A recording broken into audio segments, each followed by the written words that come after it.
What happens if you lose, Nick? Who the hell's Aquaman? I get Fruity Pebbles, Cocoa Pebbles, I get sausage biscuits. Maybe you guys will see a little footage of that later on because we got some good stuff. Philip the Deuces. There you go, baby.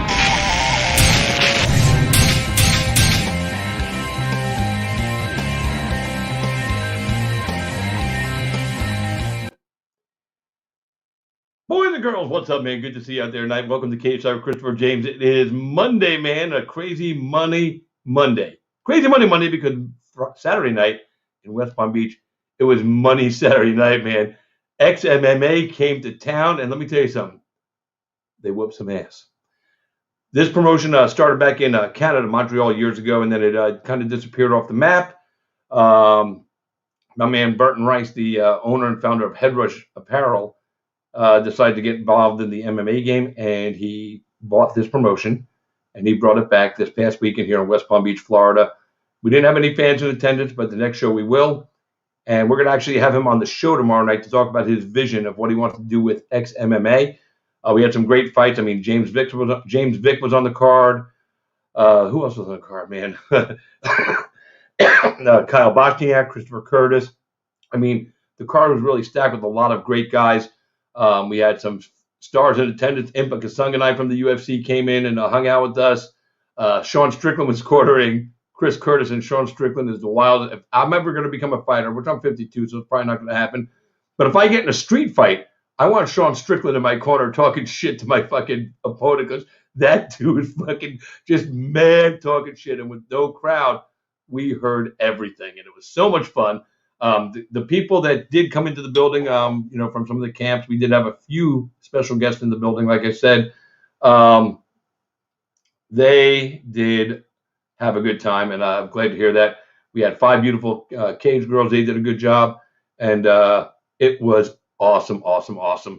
And like I said, Chris Lytle was on the commentary. Actually, I didn't say that, but now I'm saying it. Chris Lytle was on the commentary with my man Eric Apple from the WEC and from the movie Warrior. We really had fun, man. I was ringing out for the show. I had a blast. Had a good time. And next one's looking like targeted to be sometime in April, so I'll keep you guys updated on the information. I'm going to be having some the winners on all during this week, tomorrow night, and then Thursday night as well. It's Super Bowl week here in Tampa. We got BKFC this weekend. We're going to hopefully have the champ Johnny Bedford on later tonight at about 10:30. He was traveling today. He said he was going to come on, but you never know. He might be tired from travel, so we might get him tomorrow night. If not, we'll definitely have him on Thursday. That's weigh-in day, and we'll be out there live for the weigh-ins. But right now, I'm going to bring my first guest of the night. I mentioned his name once already. He is absolutely awesome. I've watched this kid come up as an amateur all through amateur MMA. I think he had like 20 amateur fights. It was fucking nuts. He then he moved into the UFC, his pro MMA career. He had like 6 or 7 fights before he got there. I think he's running around right now. I see him in the green room. He's probably looking for a new pair of headphones, probably wired ones. I think his Bluetooth ones died. So I'll give him just a minute to get that together. I saw either that or he's got to pee. I don't know. But I also want to let you guys know, so like I said, BKFC this weekend. Oh, he's got some new headphones on. My dog. The last ones were black. These ones are white. And but I'll be in Pensacola, not this weekend, but the following weekend for Island Fight 66, a huge amateur event to kick off the year for Island Fights. So much going on. So we're going to bring in our first guest right now. He always likes to represent the Boston area. That's his town. That's where he's from. It's Boston Strong himself, live and in living luscious color. Ladies and gentlemen, please welcome the one and only Mr. Charles Rosa. What's up, brother? How's it going, man? Chilling. Oh, you know, man. So, headphone malfunction there before the show started. What happened? Yeah, these ones died. I don't know what happened, but they were dead. I figure you were running to change headphones or you were running to pee. Either one, I was going to wait till you came back on the camera. So yeah, got some fresh headphones. Dude, those are dope, man. I like them. All right, before we get into you and your fight, he does have a fight coming up, guys, against Derek Minner, February 20th in Las Vegas. By the way, tonight's show is always brought to you by our friends Just Heart Apparel and Just Heart Apparel East Coast. My man Andrew Sam's doing big things, and we appreciate all the help and support he gives us. With that being said, Charles Rosa, you were at the event, XMMA. You saw the hotel we were all staying at. You saw the venue. You've been on the regional scene. You had your own time on the amateurs, regionals. You're in the UFC. Give me your thoughts as a fighter on what you saw as far as looking from the outside in on how the promotion went about their business of taking care of the fighters, housing them properly, compensating them properly, and the production of the show. Give me your whole take on that, because I like to hear from the pros when they come back to the regional scene and see stuff after they've been away for a little while, as far as going big time to the UFC or Bellator or One or PFL. So break it down for us, Mr. Rosa, since you're an analyst now. So give me the analyst breakdown.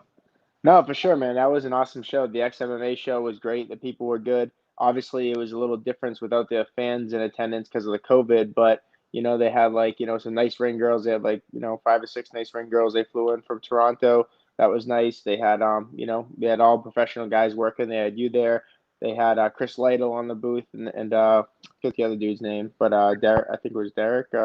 He was on. So I mean, everything was good, and they had some really high-level fights. So it was really cool to see so many UFC veterans on the card fighting to get back to where they came from. So definitely, we got a good treat. Obviously, with the Kyle Bochniak, Uruguay fight, that was like one of the best fights I've ever seen live in my life. So everything seemed like it ran smoothly, and it was a good show. Yeah, you man, you were awesome doing your commentary. We had you come in and do a little commentary, and we had you come in on the Bosniak fight since you had fought Bosniak in the past. Yeah. And I know you're doing color commentary. Sometimes with Titan. Maybe doing some stuff with LFA. What's it like for you when you sit there at the commentary table and you're talking about fighters, especially talking about a fighter that you fought? Yeah, I mean that was one of the first times I ever commentated a guy that I fought. So I was actually hoping, because I knew that you said you wanted me to hop in a couple of the fights, and I was like, oh, I just hope they don't have me do that one. But it actually ended up turning out good because who would know better than somebody that actually fought him. So I think it was an amazing fight. So worked out perfectly, and it was funny. By the end of the fight, there were Chris Lytle and the other dude were calling me Nostradamus. They're like, dude, how did you know exactly what was going to happen? Because if you saw the first round, Kyle was taking some licks, man. They thought the fight was over. Like, oh, he's no way he can come back from that.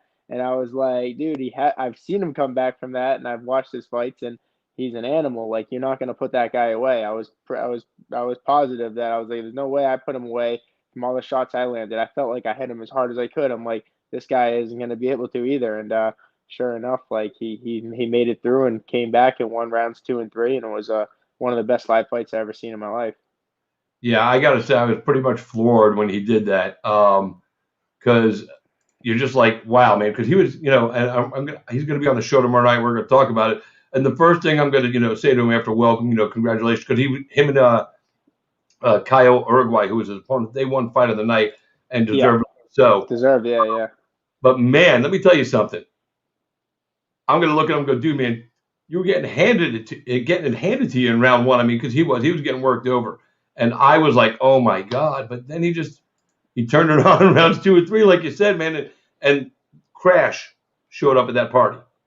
Yeah, he sure did. It was pretty cool to see. And like I said, you even tell him, I knew that was going to happen when I was commentating. I was like, oh, this fight's not over. It hasn't even started yet. And they both looked at me like, I don't know, Charles. But sure enough, by the end of it, they're like, you're like the prophet. You knew it was going to happen. But it was pretty cool. That's what I love to do. I love to be able to, watch the fights like everybody. But if I can sit cage side and give my, I'm a veteran in the sport now, and I've been around it, so I can, kind of see how the fights are going, and I can learn from it. And, I just love sitting there watching it and talking about fights. So if I'm linked up to a mic or not, either way, it's what I love to do. Yeah, and you do it good, man. I mean, you have good knowledge of the sport, obviously, as an athlete. So, of course, we expect that you're going to, put on a good performance. But I tell you, man, there's some guys that can do commentary, some fighters that can do it, and that's great. And you're doing a good job with it, man. I was very impressed. I've been impressed with listening to you do it before. But it was interesting to listen to you because I had my earpiece in. Oh, you did, yeah. Yeah, so I hear the whole fight. So I was listening to you talk to those guys, and you really were. I mean, you were like Rostradamus, Rosa. I mean, yeah. You were on point, dude. And I was very impressed with the work you did. So, thanks for doing it. Because we didn't pay him anything to be there, guys. He just, showed up and put him to work. You know what I'm saying? Nah, but it was cool. I met the No, it was cool that I met that dude Burton that you introduced me to. So I think he's gonna help sponsor some of my fighters with the Head Rush brand. Like, we got a good team of guys that are just coming up in the scene. Not in the UFC yet or nothing like that. Even my little brother who's taking his first amateur fight, so he said he would help him out and sponsor them. So I feel like it was a good deal I got out of it for sure. Yeah, the man behind, for you guys that don't know, Burton Rice, he's the man behind Head Rush, and he took over this promotion. And he's going to, like I said, we're going to talk about it all tomorrow night, but he's doing a good job. And I introduced him to Charles and Charles to him, vice versa. And Head Rush is going to do some stuff with Rosa and help him with his gym the fighters he's training, supply him some gear, and just give him a little pre-superstar pro treatment, because that's what he believes in. Head Rush was obviously around before the Reebok deal. He's one of the big companies. They put a lot of money into fighters, and then they got kicked to the curb. So normally I wait till after I talk to you about your fights and everything to ask questions, but Jacob Kilburn, fellow UFC featherweight, who's going to move down to bantamweight apparently, trained down at ATT. He wants to know, what is Charles' favorite thing to cook himself after a fight? Cheat meal, Chef Rosa style. Oh no, I mean, dude, I get the worst sweet tooth ever. So, but if I'm cooking for myself, I actually have my dad cook for me after the fight. I spend like a week of just reloading on food. My favorite meal is chicken parmesan. So I used to eat it before fights, but now that like I've got to that next level, like I try to eat a little bit cleaner because you don't want to be eating too much cheese and like fried, chicken and stuff like that the day before the fight. So I always save it for after. So I'd say my number one meal after the fight is like a big Italian dinner, chicken parmesan. My dad usually chefs it up for me. So, the one thing to be clear, I love cooking, but the only thing I love more than cooking and fighting is someone cooking for me and actually eating the food. So that's just to be clear. Hell yeah, dude. I mean, listen, People are like, oh, cook me this. I'm like, why don't you I'm cook going it to for tell you me? the two things in the world that make food taste better: when somebody else cooks it, and when somebody else fucking pays for it. Yep. Always Facts. tastes better that way, right? Facts. So that's just the way it goes. All Yeah, right. and my guy, yeah, and I wanted to say, man, my guy Jacob Kilburn's awesome, man. He's definitely building his way up, and I think that if he makes that move down to bantamweight, he's gonna have a significant strength advantage over the guy. He's a big, strong kid, so I think if he can make that cut, we'll see big things out of him. Yeah, I love Jacob.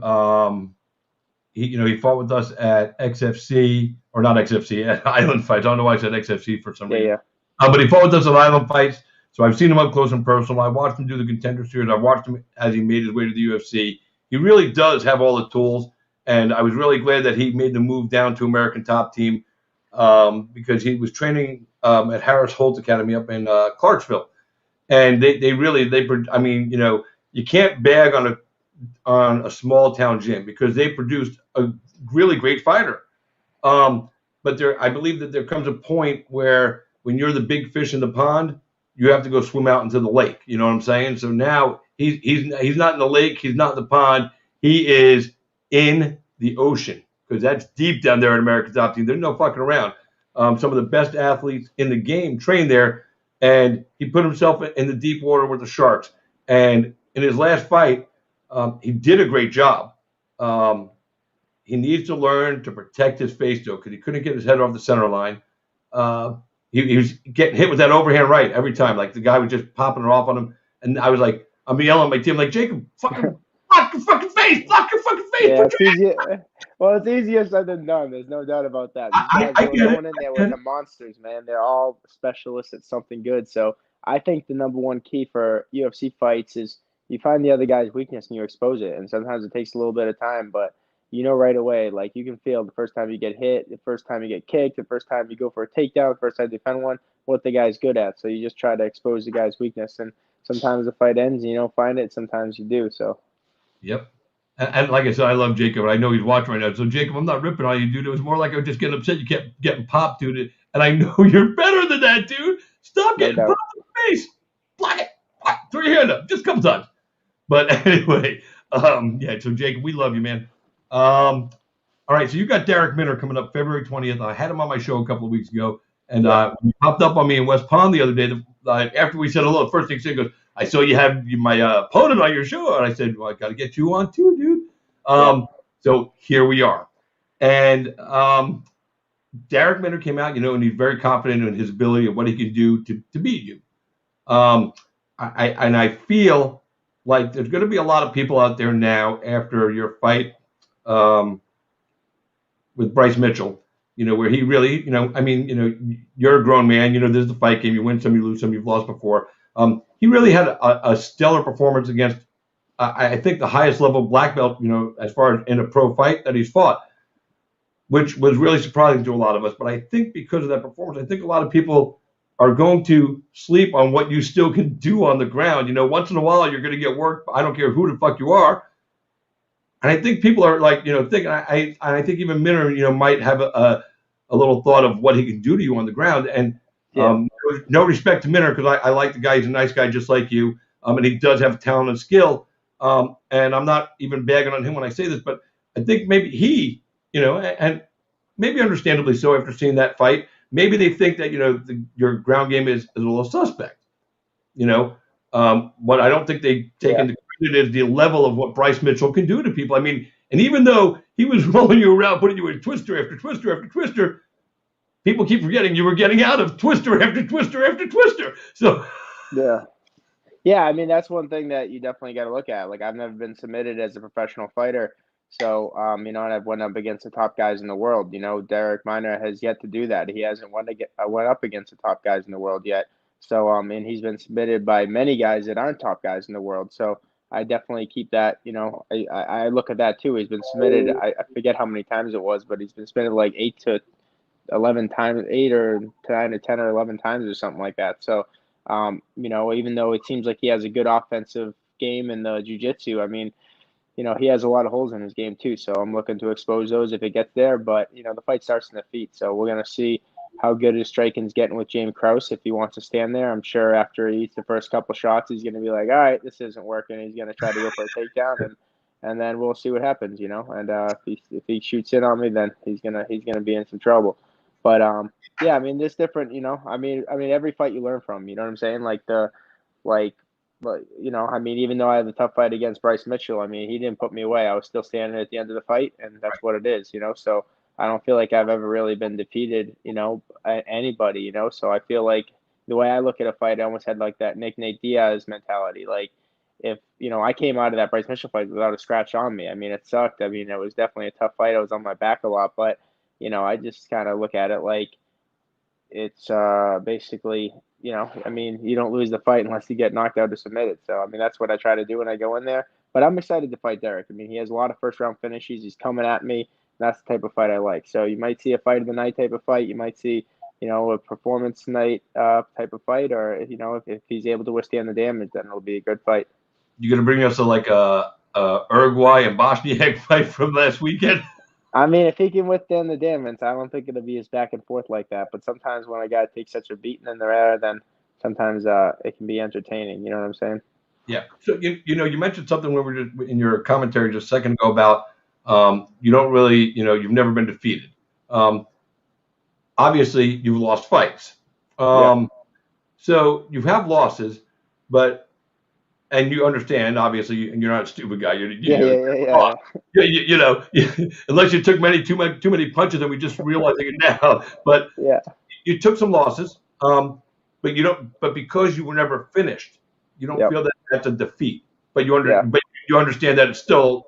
I know you understand. So a loss on your record, yeah, loss on the record, but defeat because the man didn't actually finish you, stop you from working. I mean, if we're, I mean, I understand where you're getting at. I just want to make sure we were clear because some people, would be like, "What the fuck did you say?" So I want to make sure people understand. He knows he lost, but a defeat and a loss are different. Yeah, there's a difference. I mean, if you feel like if that was a fight, like I look at it, like I said, I have that like Nate Diaz mentality. I think like it's to the death. You know what I'm saying? Like when I go into the octagon, I'm willing to fight to the death. So like if I'm still standing at the end of the fight and you didn't kill me, then I feel like, all right, well, the fight's not over. Whether I have to fight the guy again, he goes to judges' scorecards, it can be how it is. But like, that's just my mentality as a fighter. And I think that's what makes or breaks fighters. I think sometimes a fighter gets knocked out, like he really feels like he's been defeated or he gets submitted. Like if that was out in the street, you'd be dead. You know what I'm saying? But I know this isn't street fights, but that's just my mentality of why I fight. So I don't feel like I've ever been broken as a fighter. At every fight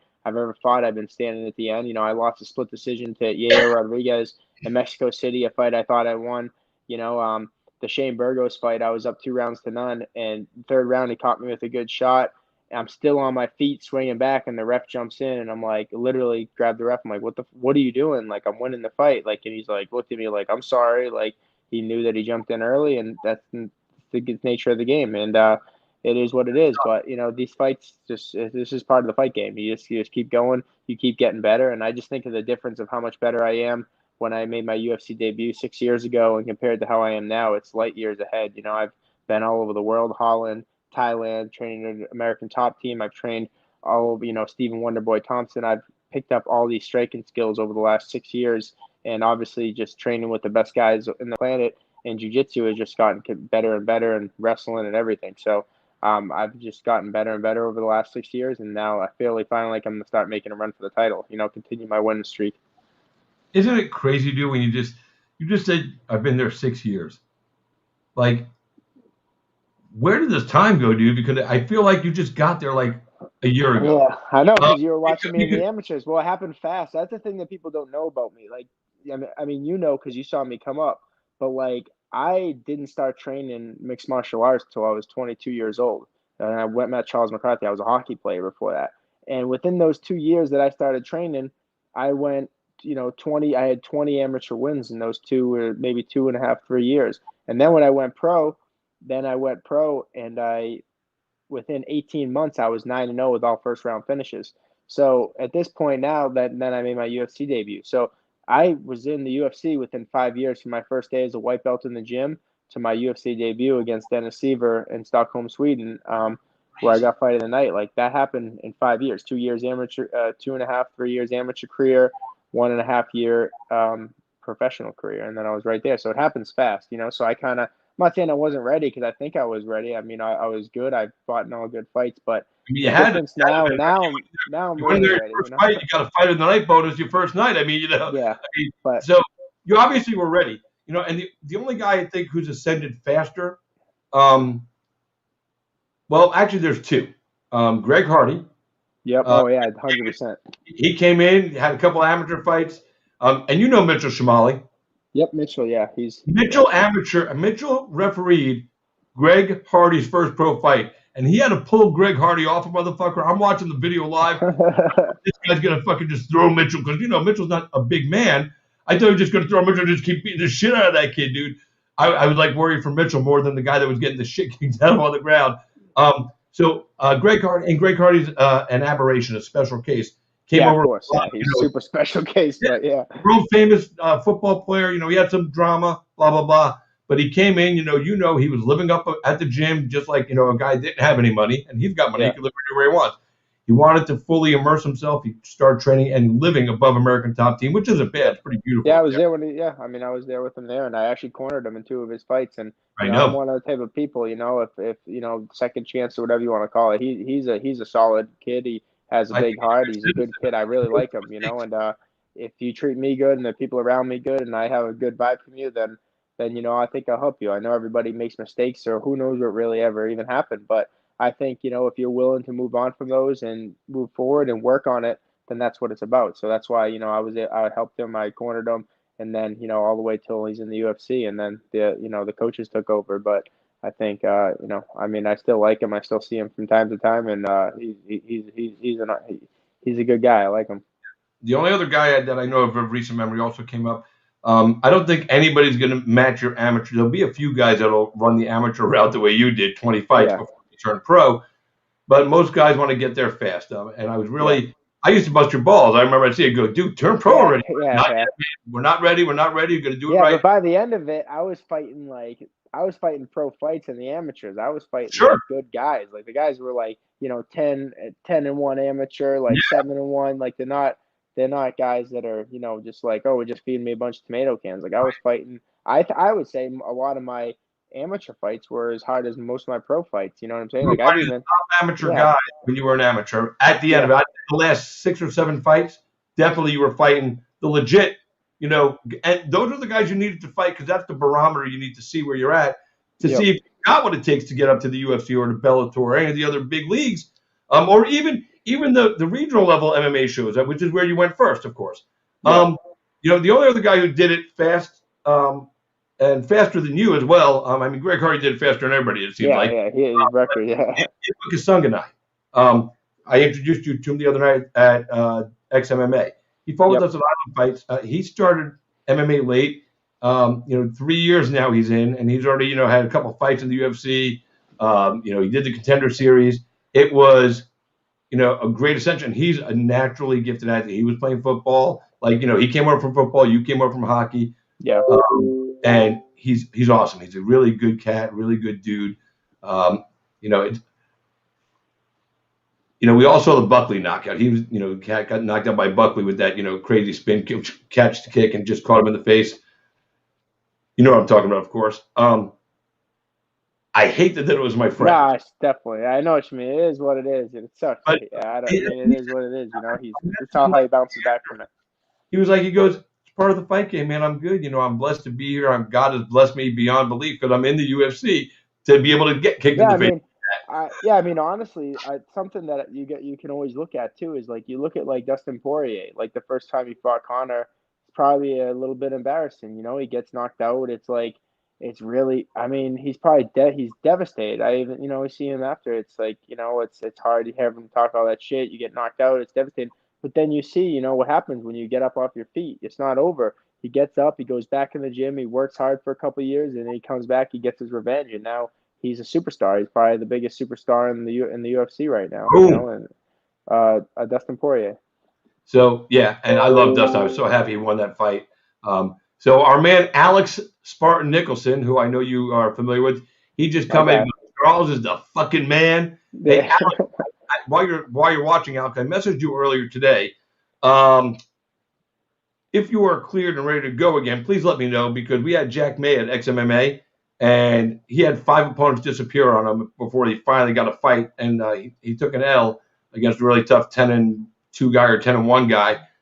And I asked him after the fight, I said, hey, Jack, I said, when they were scrambling to find an opponent for you on weigh-in day, the name Alex Nicholson came up because I brought it up. I said, hey, Alex doesn't live too far from here. He's not going to have to worry about cutting weight, because he's a heavyweight. So he's not over 265 for sure.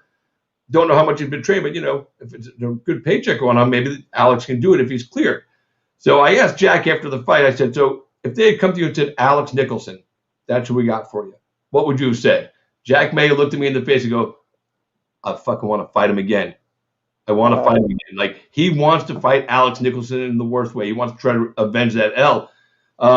So if you're clear, Alex, let me know. I'll put you in touch with the people because they said they would book that fight, So I hope they do. It'd be fun to fucking, announce your name again. But just like Charles is the man, Alex is the man, Yeah, Alex is a savage, man. I train with him over at Roger Carl's gym and ATT Center. I come to the classes. And, man, he's a monster, dude. He's always working hard. And, hopefully he gets back in there soon because I think everybody likes to see him fight because he's a real fighter, Yep, 100% a real fighter. He's always ready and it sounds good. So we might have just booked a fight right there for XMMA. I'm not just a ring announcer. I'm not just a fucking matchmaker. Add that to the list. Speaking of guys from that area, another guy I know Mike Perry. Yep. Mike Perry's been run through the ringer, and some of it is self-inflicted wounds. I can't say that things didn't happen. Mike's my friend. You're my friend. I always stick up for my friends. Maybe sometimes I shouldn't. I should just not say anything, but I always stick up for Mike because it's hard being a rich guy, making lots of money and being young and coming from nothing, and then you get overwhelmed. And I think that's part of a lot of the problem the athletes have. Mike put out a tweet today. I just want to read it to you because I want to get your opinion because Mike, probably as closely as I do. Yep. And where's that damn picture? I just put up on my Facebook. Where the heck is it?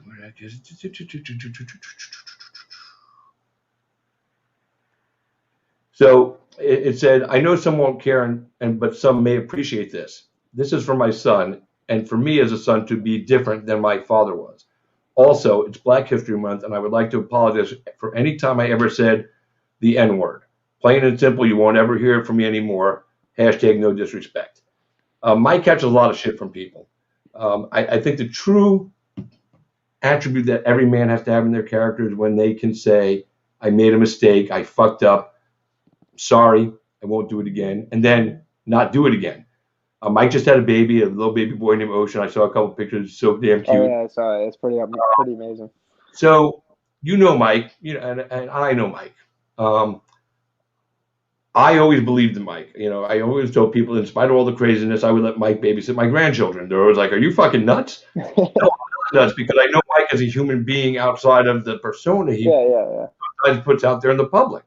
Not saying that sometimes that little persona isn't part of his real either, but Yeah. that's the thing about Mike. Mike keeps it real. So Mike's a little Yeah, nutty. that's it. Yeah, that's it. I mean, with bottom line with Mike, he keeps it real and he's himself. Like a lot of, some people they won't be themselves and like, I mean, there's obviously certain things like I don't just go around saying whatever I think, but in a sense, like someone that does, I mean, you want to have some type of filter, but Mike probably grew up in a place where he didn't need to have much of a filter because he was around his friends like Alex Nicholson and people that he can say whatever he wants. So that's Yep. what he's used to doing all the time. So it's hard to to get mad at him. I think he's a good person. He's always been super respectful for me. We fought up in the Rise of the Warrior shows together in Port St. Lucie, and even just as amateurs, and he's always been a good kid and he works hard. So those are the type of things I respect in a fighter and athlete is like the hard work, the work ethic, and just keeping it real. And that's what he is. And some of the things that he does, it's like, oh man, but all us fighters are crazy. Some of us know how to control it better, and some of us were raised a little bit better.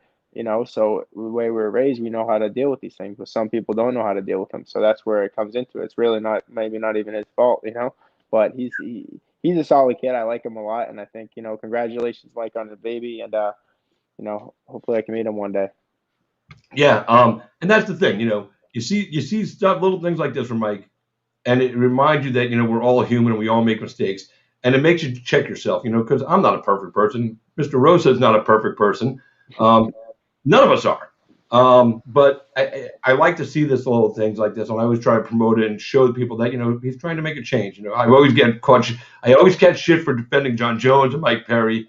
I'm always going to. So bring it, bitches, bring it. I don't care. So Derek Minner and you, February 20th at the Apex in Las Vegas.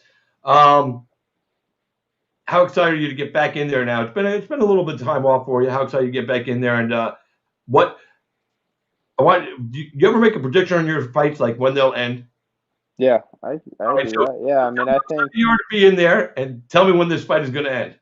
it's gonna end the first round knockout. I think Derek's gonna come in hot like he always does, and I got something special waiting for him if he does. So if he wants to try to fight a smart fight, and listen to his coach and stand in front of me and kickbox, then it's gonna be a long night for him. He's gonna take a lot of damage, but we'll see how tough he is, see how his chin holds up. But I'm predicting a first round knockout, and it's on him. See how tough and how long he can hang in there to see if he can make it through the fight. And I think if he does make it through the fight, it'll be a really entertaining one. No doubt. And this is a comment of what we were just talking about. I'll read it to you because you look like you're squinting. I don't want you to hurt your eyes. We all a bunch of knuckle-throwing knuckleheads. And forget what the other stupid motherfucker said. You learn, you grow, you flow, and you let it go, boy. God bless you all. Hashtag no filters. Hashtag we apologize for sponsors. Hey, you know what? Alex catches a lot of flack too, but right there, that's pretty true. I mean, everything he said, I mean, it just is. So, all right. So you guys heard it. Rosa's calling for the first round knockout. And if it goes into the second round, we'll see what happens. But we'll see. Again, we're going to see how tough he is, and that's it. Now, before I let Charles go, I'm going to pick his brain one more time because I'm going to bring in my next guest to join us. He is the king of combat, Chris Action Man Curtis. Took home a big win last weekend, or this past against Kyle Guns Up Stewart at XMMA in West Palm Beach. So since Rosa was there watching the fights and working as an analyst for the fight, I'm going to have him do a breakdown of the Chris Curtis and Kyle Stewart fight. Mr. Rosa, give us your expert opinion on that fight because I know you watched. Man, that was an awesome fight, dude. I saw you come out first round was tough, and then Got punched in the brain. yeah, you got punched. It was funny because I saw Strickland sat you down, and he's like, he didn't hit you once. You're like, yeah, he got me with one good one. And then, He landed one. He definitely landed one. So, but then, like once you started touching them, you started breaking them down. Like you really did it pretty precisely. Like it was pretty amazing how you broke them down, and you got them right where you wanted to, man. And then it was pretty. Even the best part was just your corner, like just dogging them, man. Like you got to give your corner part of your paycheck or something, man. You can't encourage him because that's just how Sean is. Like you'll be in practice, and this is how he's speaking to people. Like, oh, you're going down, you're afraid. I'm like, bro, we're the same team. So he practices this stuff. All right. Dude, we're on the same team. Why are you treating him like that? He's and the night before, like the way we're all in the hotel. And Sean and Kyle's coach, I forget the kid's name, Mike. They're out by the gym right after they got done doing just the final, workout there in the evening time. Chris had just finished workout, and these guys are talking shit to each other, and they're kicking each other. Like, and fucking Sean is kicking Mike, and just kind of little taps on the calf, and then Mike is throwing the jab, and like Sean couldn't avoid the jab there, so. And then he was like, those kicks don't hurt. So fucking Sean started throttling up those kicks. I thought we were going to go to war there for a minute. But they both said that they were going to switch corners because they felt each one of them would make the other guy's fight or win. The best part about it, they all know each other. They all respect each other. They're all friends. But then you got Strickland over in Curtis's corner, and the commentators were losing their shit. Listen to the fight, listen to Strickland, because Strickland's going, dude, go home, come on. I mean, just everything you could say. And I agree with Charles. I think you owe a little bonus spiff for the or at least the dinner. At least there are very few people who can break your spirit with words like Sean Strickland can in the middle of a fight. Like this is the first time he's done this in my corner. When I fought Fiallo, he did the exact same thing. He's just telling Fiallo, he's like, you're tired. He wants to go home. He's a broken man. And Fiallo looked at me like, why? Yeah, like usually you wouldn't be able to hear it, but the fact there was no fans in there, it was like so clear. Like I was like, no, Sean has such a high pitched cackle that like it's such a pronounced cackle that like he's talking to you.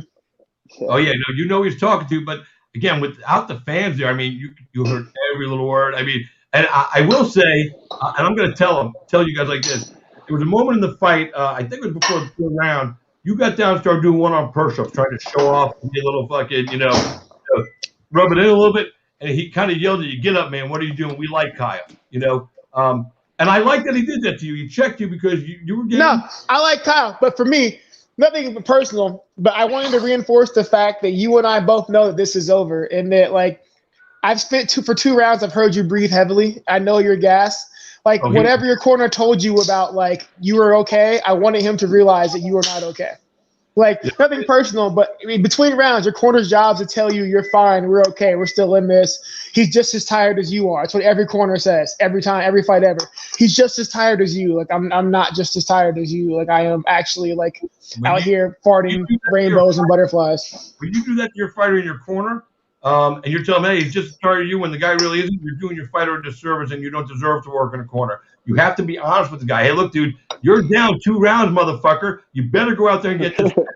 That's how you got to talk to people. I don't give a fuck what anybody says. I don't know. It depends, man. Everybody responds differently. Like every fight is different. That's a fact. Yeah, you're right. Strickland felt that push-up move was disrespectful to a guy that you both like. That's why he said something to you. And you know what? Even though he was disrespecting the shit out of him during the fight, he didn't want you to do it. Like it was almost like I'll do that shit. Like I'm Paul Heyman. You just go out there and be Brock Lesnar and people up. Kyle knows I love him, but for me, it's like style-wise, doesn't matter who it is. It's very important for people to realize, like for me, like just stylistically, I need people to realize that like our energy levels aren't the same. A big part of like the way I fight is that I need you to be tired, and a big part of like wearing somebody else is mental, man. I make people tired without actually having to hit them a lot. Having to worry about shit makes you exhausted. So nothing personal for Kyle, but for me, I need you to understand that like we are not on the same level right now, and you're in a way worse spot than me. We're getting Chef Rosa work right here. You pulled out a I'm like, what are you making, bro? Like, what are you making? There, Chef? You already know. Nah, I'm starving. I just made some food. What's done? My boy said he heard the microwave. What's done in the microwave? Oh, bro, I've been heating up cookies since this started. Dude, Like crumble cookies. I've been heating up crumble cookies since this I started. just realized, you're on that fucking post-fight diet, cookie Dude, yeah, like diet. Hey, look, I've had it. I'm on For a you guys fighter boxing- diet, Chef Rosa fighter diet. I'm eating avocados and Nah, bro. water. I had Chris has got cookies on his plate. yeah, it was delicious. It was wonderful. Like, All right, Oh, I gotta it's- go. This is it. All right. Later, bro. I'm gonna enjoy my avocado. You enjoy your. yeah, cookies, man, I'm licking crumbs right now, bro. I feel your pain. Well, I'm with you in spirit. Hey, before you go, brother, I just want to say, man, thanks for taking the time tonight, man. It was really great to see you over the weekend. We wish you the best of luck as always. And I hope everything goes the way you want it to, man. And, that's all we can do, man. You continue to be the good guy you are. I'm glad. And next time you're ever in the show, I don't care if you had a fight, win, lost, or whatever, we're going to talk strictly about the gym you're doing and you're working with all these young kids. You can talk. We never really got into that, but I definitely want to do a whole thing on that with you. So I want to understand what that's about. Hey, Charles, Lance says hi. It's a commitment. Who? Oh, tell us Lance. Lance. Hey. Hey, Miss Brooke. Hey. Hey, look at that. I said XFC a few minutes ago. Definitely tune in though. Charles, you see this? Oh, yeah. I said XFC earlier in the interview, right? Go back to Lance. He's wearing an XFC hoodie, isn't he? Oh, it is an XFC hoodie. He's talking about that earlier. Yeah, see? Yo, Lance, what's up, bro? Hey, Charles is like, what's up? What's Yeah, and definitely tune in though for my fight February 20th. I'll be fighting ESPN UFC Las Vegas versus Derek Minor. So I appreciate you having me on the show. Congratulations on your victory. Tell Lance Thanks, man. Go kick ass, man. I don't know that guy, so beat him up. Charles, are you going to be on ESPN or ESPN? Later, bro. It'll be on. Well, we don't find out the fight week, but it'll be on ESPN, I'm sure. All right. Fucking A. Later. Charles Rosa. That's ESPN. All right, man. Well, listen, that was Mr. Rosa. I love that kid, dude. He's awesome. Charles is awesome. I've been watching. You don't understand, dude. He took 20 amateur fights before he ever turned pro. When I watched him when he was an amateur, and he was ready to go pro, like 6 or 7 fights in. He had the talent, but him and his team didn't, do it. They wanted to do a certain way, and they did it the right way. And then he went 9-0, rattled off 9 fights in a row as a pro before he got the UFC call. So he had a lot of experience, and some people want to go fast, some people want to go slow. Everybody's got their own path. His was a long one, but I think it was worth it. And now I think the kid's coming into his prime and his stride. He's really grown mentally and physically as an athlete, as a man, and I think we're going to see him, go on a good run here. It's awesome, man. People always try to rush the process, but when people sit down and do it correctly, crazy things happen. It's funny because I think you've had a case of that over the years. You wanted to get to a place at a certain time, and for whatever reason, it hasn't happened. Because look, it's not in our time; it's in the man upstairs time, or whatever. Yeah. The universe just decides when we're going places. All we can do is do our best to help them put us in the right spot. But I know, and I think that we talked about the last time we were talking about your quasi-retirement. Fuck, I'm retired. That's it. I'm done. Yeah, we're gonna screw this noise. Because you put in so much hard work, and I think you feel like you should have been there and you've earned it. And I'll tell you, I've watched you over the years, and when you fought on the Contender Series, you really were the most well-rounded fighter on your episode of that show, and really kind of that season. I mean, you were definitely the top 3 guys from the season as far as I was concerned. Because when you won your fight on Contender, you showed everything. You showed striking with your hands, striking with your feet. You showed groundwork. You showed fucking durability. You showed your fight IQ. You couldn't. I still don't know how you didn't get in. I don't have NFL level asthma. I mean, did you fart in front of Dana White and burn his nose? Nah, man. Apparently, they were looking for an NFL player with asthma who didn't know the rules, and apparently Greg Hardy just checked all the boxes. I missed out. Oh, listen, hang on. Now listen, you can't even say it like that, dude, because Greg Hardy is a worldwide star. I know he made some mistakes in life, but his name and his following. That's cool, but he doesn't know the rules of the sport. That's all I gotta say. He doesn't know the rules. Well, he got pushed in hard, fast, and early. The fact that he might forget something here and there along the way, he's still young in his career. It's fine. I'm just saying, he doesn't know the rules. I don't condone, what should be, basic rule, infraction. But I sometimes understand it because being overwhelmed with so much coming into a new sport, I get that a little bit. Not saying that, and look, he breaks the rules, he loses the fight. He gets DQ'd. I mean, it's on him, so he knows. But He's learning. He's fine. He's yeah, learning. and I know you're just busting balls. But the thing is, you really did. I mean, and you still have the talent. I mean, you showed it to us on Saturday night when you went in the cage with Kyle Stewart. Kyle Stewart is not some regional level rookie fucking slouch. Kyle Stewart is a fucking fighter. I mean, and he's got a wealth of experience. And you keep going out there and you're getting wins the way you need to. And again, that was a well-rounded performance from you.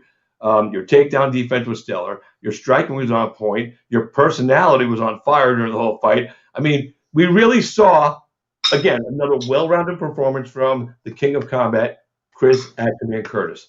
And from now on, wherever you go, whether it's me, you make them say the whole thing. Oh, I'm doing it. It's stuck now. I am doing it. It's not. I'm not going back. Yeah. It sounded right.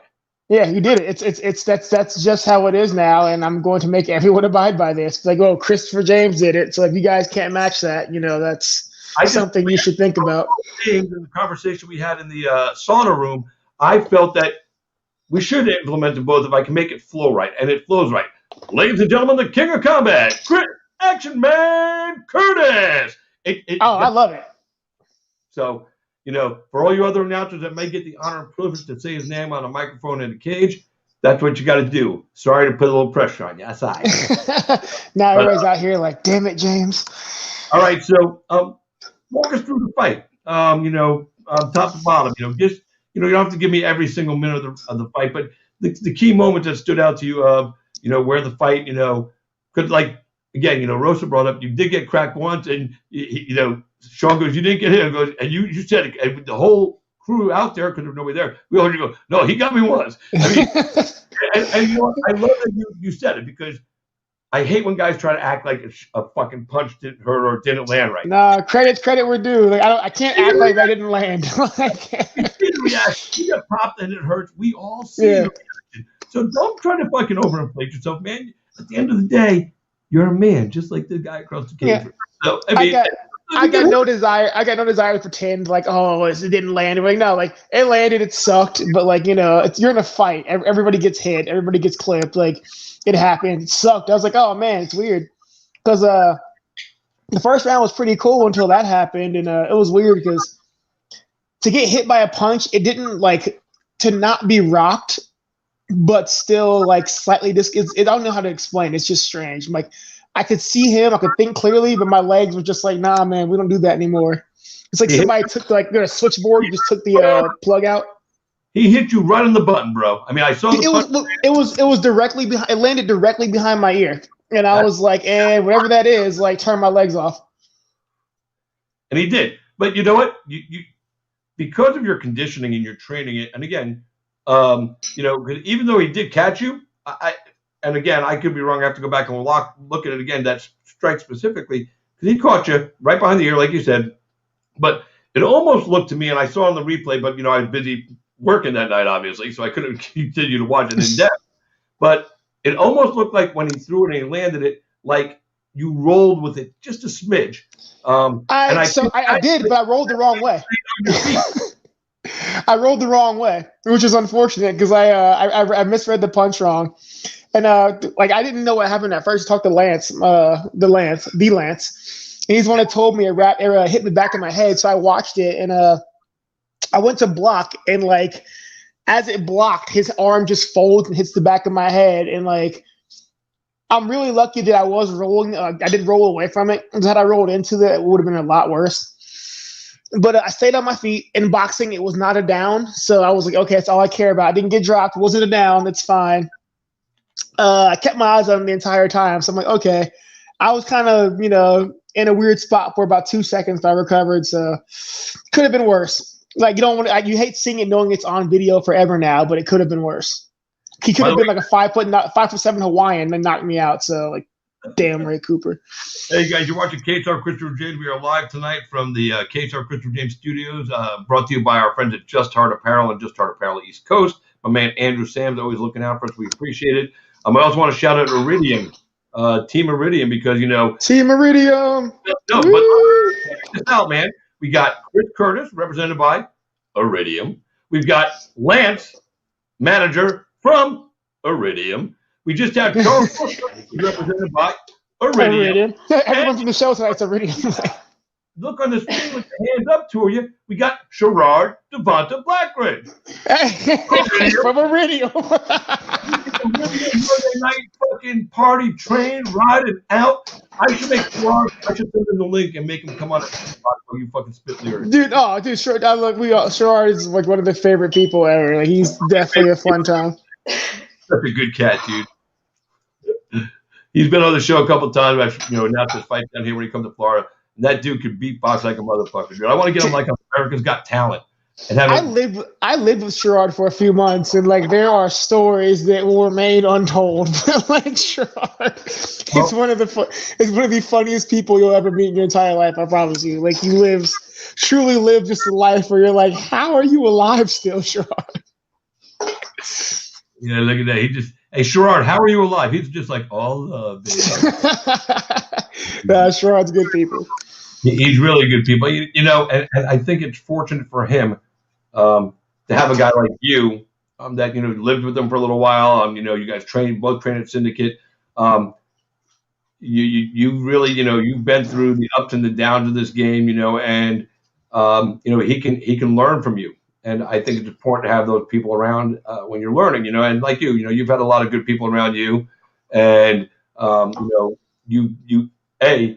forget the fighter part of you. I've never heard a person have an ill word to speak of Chris Curtis, the man, not just Chris Curtis, the fighter. Everybody who speaks highly of you, you're a man of great character and respect, and to me, that's more important than being a great fighter. If you can put both those together and not get too full of your fucking self. That makes you a superstar to me. You know what I mean? I really try, man. Because like when it's all said and done, I think a mistake that I've made that I try to tell people not to make is that I had a really hard time distinguishing between Chris the fighter and Chris the person. So like, you have to be more than the fighter. You have to remember that I'm more than just Chris the fighter. So I really have made an effort to like be less of a terrible human and kind of leave a better footprint in my wake. So. I definitely try, man. But you got guys. If there are people, coming up behind me, who I can help not make the same mistakes, and that's what we're supposed to do. Because you look back and you wish there had been some like certain people in your life that came around earlier or guided you in different situations. So you don't want other people to go through that shit. So be a better person and try to help out those behind you. So let me ask you then, because we talked about the last time we were on the show. I brought Mike Perry, and I remember that's how I found out about you, because you were just talking mad shit about Mike Perry. We know Mike Perry. We know Mike Perry's made some mistakes. Nobody can deny that. He's done some stupid stuff. But then you see. I'm going to read you the tweet I put up a little while ago. He tweeted something today, and Mike just had a baby. He's got a little boy named Ocean. Yeah, congrats to him, by the way. If he ever sees this, congrats to you, man. Fatherhood changes everybody. Congrats. So he put this tweet up today. He said, I know some won't care, and I just asked Rosa about this too. I know some won't care, but some might appreciate this. This is for my son and me as a son to be different than my father. Also, as it's Black History Month, I would like to apologize for any time I ever said the N-word. Oh, that went somewhere different. All right. Plain and simple. You won't hear it from me anymore. # no disrespect. Now, doesn't that make you feel good that listen, Mike's a wild man. Mike's fucking crazy, but Mike's always kept it real. And Mike doesn't say stuff like this unless he means it. I mean, it's true. I believe that, because like as much as I fuck on Mike, like try to pick on Mike Perry just because it's whatever. At the end of the day, I'm not mad at Mike Perry. I did hate him for a while, but Philip Rowley actually. You hated Mike Perry. Like I thought you were going to start your own fan club. I hate Mike Perry. I hate Mike Perry. I mean, you were on his shit, bro. Oh, dude, yeah, I was hounding him for a while. No, Philip Rowley actually is a guy that kind of I hated Philip Rowley because of Mike Perry at first. Then I found out Phil Rose aces, bro. Me and Phil Rowe get along. We found out hilariously we get along really well. He's kind of the guy that keyed me. He's like, Mike's just a different guy. He didn't have the right people around him. And I really like Philip. So again, he's like, Mike's a good guy. So I kind of stepped back and backed off of Mike a little bit. It feels like, he's just one of those guys who unfortunately didn't have the right people around him. He did the best he could. So I could be a shitbag and keep ragging on him and stay on him. It's like, you know what? I'll take his word. I'm glad he did that. Being a dad changes you. So I'm glad that he wants to leave a better example for his son. That's all we want to do once you have kids, especially, is be a better example for your kids so they grow up to be something better than you were. So, hats off to him. Have you ever seen this, man? Congratulations, Mike. Is that his first kid? First child, yes. Dude, congratulations. The first kid changes everything, man. So just keep at it. And remember, they are way more durable than you think. So, relax. They're very durable. They're really good design. So, relax. They bounce back. Dude, they are really durable. I was like, ooh, a few times I was like, oh, man, he's fine. He's all right. Brush it off. It's funny because a couple of years ago, I was interviewing Mike and Alex Nicholson at a gym. They were, out there doing some publicity work for, helping out a gym that helped them out along the way. Okay. And we're doing an interview, and we were talking to Alex, and just found out that he was going to be a dad. And Mike Perry is just laughing. I'm like, no, you fucked. I don't remember the whole conversation. That video came up on my memory. It's like the same day Mike's son was born. It was so. Oh man. I shared. I had to reshare. I was like, oh, the best part of this whole video is Mike laughing about baby. Now look at Mike. He a daddy today. Oh, karma works in mysterious ways. Oh, it's so funny. But I watched Mike come up from the region. I just hope he, makes the right moves. That's all I care about. Everybody's young. Everybody's stupid. They do some stupid things. It is what it is. So yeah, he's at the goat shed now. It seems like those guys are really looking out for him and kind of help him steer him on the right path. So I'm happy for the dude, man. Hopefully he finds some happiness, turns himself around, and gets back to where he should be. I want nothing but the best for the guy. I hope Chris Kurt. I shouldn't say hope. I already know Chris Curtis is going to be a good guy because he already is. I was wondering if Chris Curtis has any bad stuff to share with us.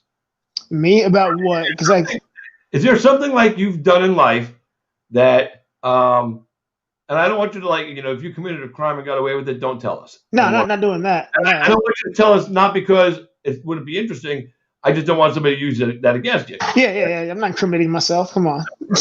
But have you made a stupid comment to somebody that you shouldn't have, and you look back at it, and you say to yourself, you know what, I fucked up, and then you own it, not just to the person that you did it to, but to others when they question you on it. Have you ever had one of those big public moments like Mike? Because I've never seen one, so I don't know. Maybe I missed something. No, I think I'm a guy.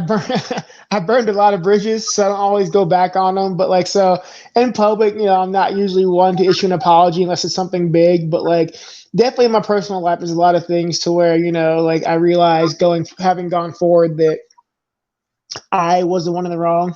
I've made a lot of mistakes, and it's really weird to not to realize you haven't owned up for your own shortcomings, and then have to kind of face those, come to terms with you're in certain positions and certain scenarios through faults of no one else's. No one did anything to you.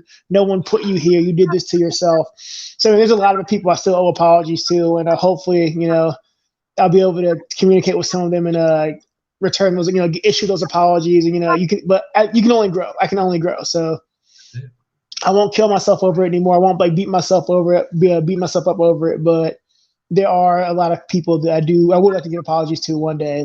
All I can do is keep growing and try to set a better example. Yeah, and that for me, that was the changing point in my life when I finally realized that, in a lot of situations that I was upset about or that went wrong, it was me. I was the asshole. Yeah. I was the idiot. And today, if I fuck up, I own it. And that's when I became a man. I mean, honestly, that's what it is. That's what it is. You realize you're the architect of your own disasters. Dude, I thought I was a man. I wasn't a man. I was just a boy with a fucking job and a nice car, man. That's all I was. I'm 33. I'm starting to grow up finally. I'm like, oh, okay. Well, I guess I should do things differently. I'm 52, bro. I'm still growing up. Listen, it's a never-ending process. But the best part about it is it's I get a chance every day to redeem myself and become better than I was yesterday. And that's yes, all. Sir. before. I have a different appreciation of life. I've died 3 times, from heart attacks, and I've had cancer, I've had leukemia. I've gone through so much crap, and I'm still here. So I have a better appreciation. Like I love my wife, and she's the best thing that's ever happened to me. I love my grandson. He's such, a joy in my life. I look at the important things in life. I love the relationships and the time I get to spend with guys like you, professional fighters that don't have to take the time to jump on my show, but they do. Because I treat them with respect. We have a little fun, it's what it's supposed to be. It's not what it's for. Yeah, this is what it's about. It's not serious. It's not too lax. It's kind of, sometimes it's really lax. Sometimes we just go fucking off the wall stupid shit on here. And then other times, we have conversations like this about being men and doing the right thing in life, for people. Although I have to say, as much as I'm proud of having grown up, you've died 3 times and survived. At this point, if I were you, that would not have made me a better person. I would have immediately turned to villainy. If I had died 3 separate times and managed to live, I am functionally immortal. No one can stop me. That's where I would have went with that. So I'm not that mature yet, but I'm working on it. Now listen, it's funny that you brought that up because, I don't really, I don't drink. I don't do any hard drugs. I smoke weed. I have a prescription for it, and it's actually good for me for a lot of my other ailments. But I smoke cigarettes, and I gotta stop doing that. But here's the thing: it's what you just said. People ask me, and I've gone on diets to keep my weight down and staying, that kind of healthy food living. I'll go on cheat weeks once in a while, but I really try to stay good. But people say to me, dude, you've died 3 times and all this shit. Why do you still smoke? What's wrong with you? I'm like, it's the one vice in life that I can hang on to. And look, I've died 3 times. Doctor says my heart is looking, the heart muscle, show me the pictures. My doctor showed me my heart looks like the heart of a healthy 30-year-old guy that, works out twice a week. My lungs are clear and fucking I don't get it. You are functionally immortal. You ever seen Unbreakable? You're Bruce Willis. Congratulations, you're Bruce Willis in Unbreakable. I want to be Bruce Willis in Blind Date where he gets to sleep with Kim Basinger because that's a better Bruce Willis choice. But Unbreakable's a good second. Unbreakable, that was a good movie. Oh, any of the Die Hard movies. What's your favorite Bruce Willis movie since you brought up Bruce Willis? The same as anyone. Die Hard is the quintessential Bruce Willis movie, and it's the best Christmas movie of all time. It's a Christmas movie. Tell her it's a Christmas movie. It's a Christmas movie. It's a Christmas movie. You don't understand the holiday fights we had. This is Lance's wife, Brooke. We had the biggest holiday fight about Die Hard, and she refuses to accept it, even though it's listed IMDb as a Christmas movie. Now, what's her name, Brooke? Brooke, yes. It's not a thing. Let me ask you a question. Why is it not a Christmas movie? He asks, why is it not a Christmas movie? It is not a Christmas movie. No, she can't. No, she's like, there's not a Christmas tree. There's a Christmas tree. It's not happy. Listen, it's a Christmas movie. Christmas movie. It's been labeled as a Christmas movie by everybody on the planet. And if your only response is it's not a Christmas movie, you got to come stronger than that. We've had this argument the entire month of December. It was the entire house against Brooke. It's not a Christmas movie. It is. IMDb says. IMDb stuff. Is Lance a Christmas movie? Lance, is Die Hard a Christmas movie? Yes. Yes, thank you. Yes. This was Christmas. Oh my gosh. Hey, look, hold on. Even my wife was watching the show from some other location. His wife is just text from somewhere else. It's a Christmas movie. No. Yes. You are on your own. It is a Christmas movie. Lisa agreed with me. No, she was wrong. She knows nothing. She's from Turkey. She knows nothing about Christmas. Hey, hold on. Die Hard 2, a Christmas movie. Die Hard 2 is not a Christmas movie. Wait a minute. Are you sure? When did it take place? It was in the airport at winter when he was going home for what? But I guess he was going home for. You know what? I'll rewatch Die Hard 2 tonight, and I'll get back to you on this. Now, Die Hard with a Vengeance, the one with Samuel L. Jackson, that's not a Christmas movie. You know, okay, maybe I am thinking of Vengeance. I gotta rewatch Die Hard 2 then. Oh, Bring up this yeah, Die Hard with the Vengeance is Samuel L. Jackson with him, right? I keep thinking of Samuel L. Jackson, so I'm missing one. My Die Hard calendar is off. Die Hard 2, the one where he's in the airport. Yeah. So Die Hard 2 was the airport. You're right. Vengeance was Samuel L. Jackson. Lance for the win. Don't you remember, like the airport cop? I got an airport full of people. It's Christmas, and you want me to shut it down for some blah blah blah blah blah. You know what? It's a Christmas movie. Yeah, you're right there. So, airport during Christmas. Yeah, you're right. Dude, they should have done the third one a Christmas movie. It could have been a Christmas trilogy. They should have all been Christmas movies, and it's been like the reoccurring theme of like he has the worst Christmases ever. Yeah, dude, we gotta call somebody. We gotta make sure. Yeah. We're gonna be rich. All right, let's do this. We're gonna film our own Die Hard. People fight it. Like, what does it matter if everybody else goes to the Christmas movie? Does a Christmas movie have to have Rudolph the Red-Nosed Reindeer and fucking Frosty the goddamn Snowman in it to make it a Christmas movie? I don't know. I don't know. I wish you were here for this argument. Tell her I'm a Jew, and even I know it's a Christmas movie. He said he's a Jew, and even he knows it's a Christmas movie. She's got nothing for that. Dude, I can hear her laughing in the background. She's got nothing for that. Exactly. She just doesn't want to believe it. This was a month-long argument, Chris. It's a Christmas movie. So then they're like, oh, let's watch a Christmas movie. So Lance and I choose Die Hard, and they're like, this isn't a Christmas movie, but why is it labeled under Christmas movies? Yeah. I'm just saying, if it looks like a duck. Wall Street. If it looks like a duck, man, it's a Christmas movie. If it looks like a duck, it's a Christmas movie. What's that, man? Yeah. So let's get back to your fight. So you got the big fight, you get the big win. The end of the night, main event, Andre Fialho and James Vick. Fialho was losing the fight, and then he just turned it on around 2, and he took Vick out viciously. Yeah. I don't even know the full level of injury that Vick suffered, but I do know that he was taken to the hospital and being evaluated. So I haven't got any update yet, but best of thoughts to you, James. Because I know there's a brutal knocking against cross. Jeez, so his elbow's got to be broken. Yeah, I would say the nose is broken, and it's got to be an orbital. When you start brushing your eyes, like you're usually trying to like clear something that's not there. Your orbital's broke. I think he got some chiclets knocked out too. Jesus. So, but then Fialho's in the cage doing a post-fight interview with Chris Lytle, and then Chris Curtis says, "You know what? Let me get up in this motherfucker and let's make my name known in MMA." I'm getting all confused with my initials today. So let me go out there and call this guy out, and not just call him out, but call him out because you want to be the middleweight champion. Excuse me, you moved up. You want to be the middleweight champion of the promotion. But he fought at welterweight that night. You're fighting at middle, so I'm guessing you would take him at either spot. I can go either or. It doesn't matter. I can go up or down. Well, the middleweight's more fun for everyone, but if he wants to do that, it doesn't matter. Like it's win is a win. It doesn't matter where it comes from. So you guys fought once before, right? Yeah, we fought. First PFL fight was Fialho.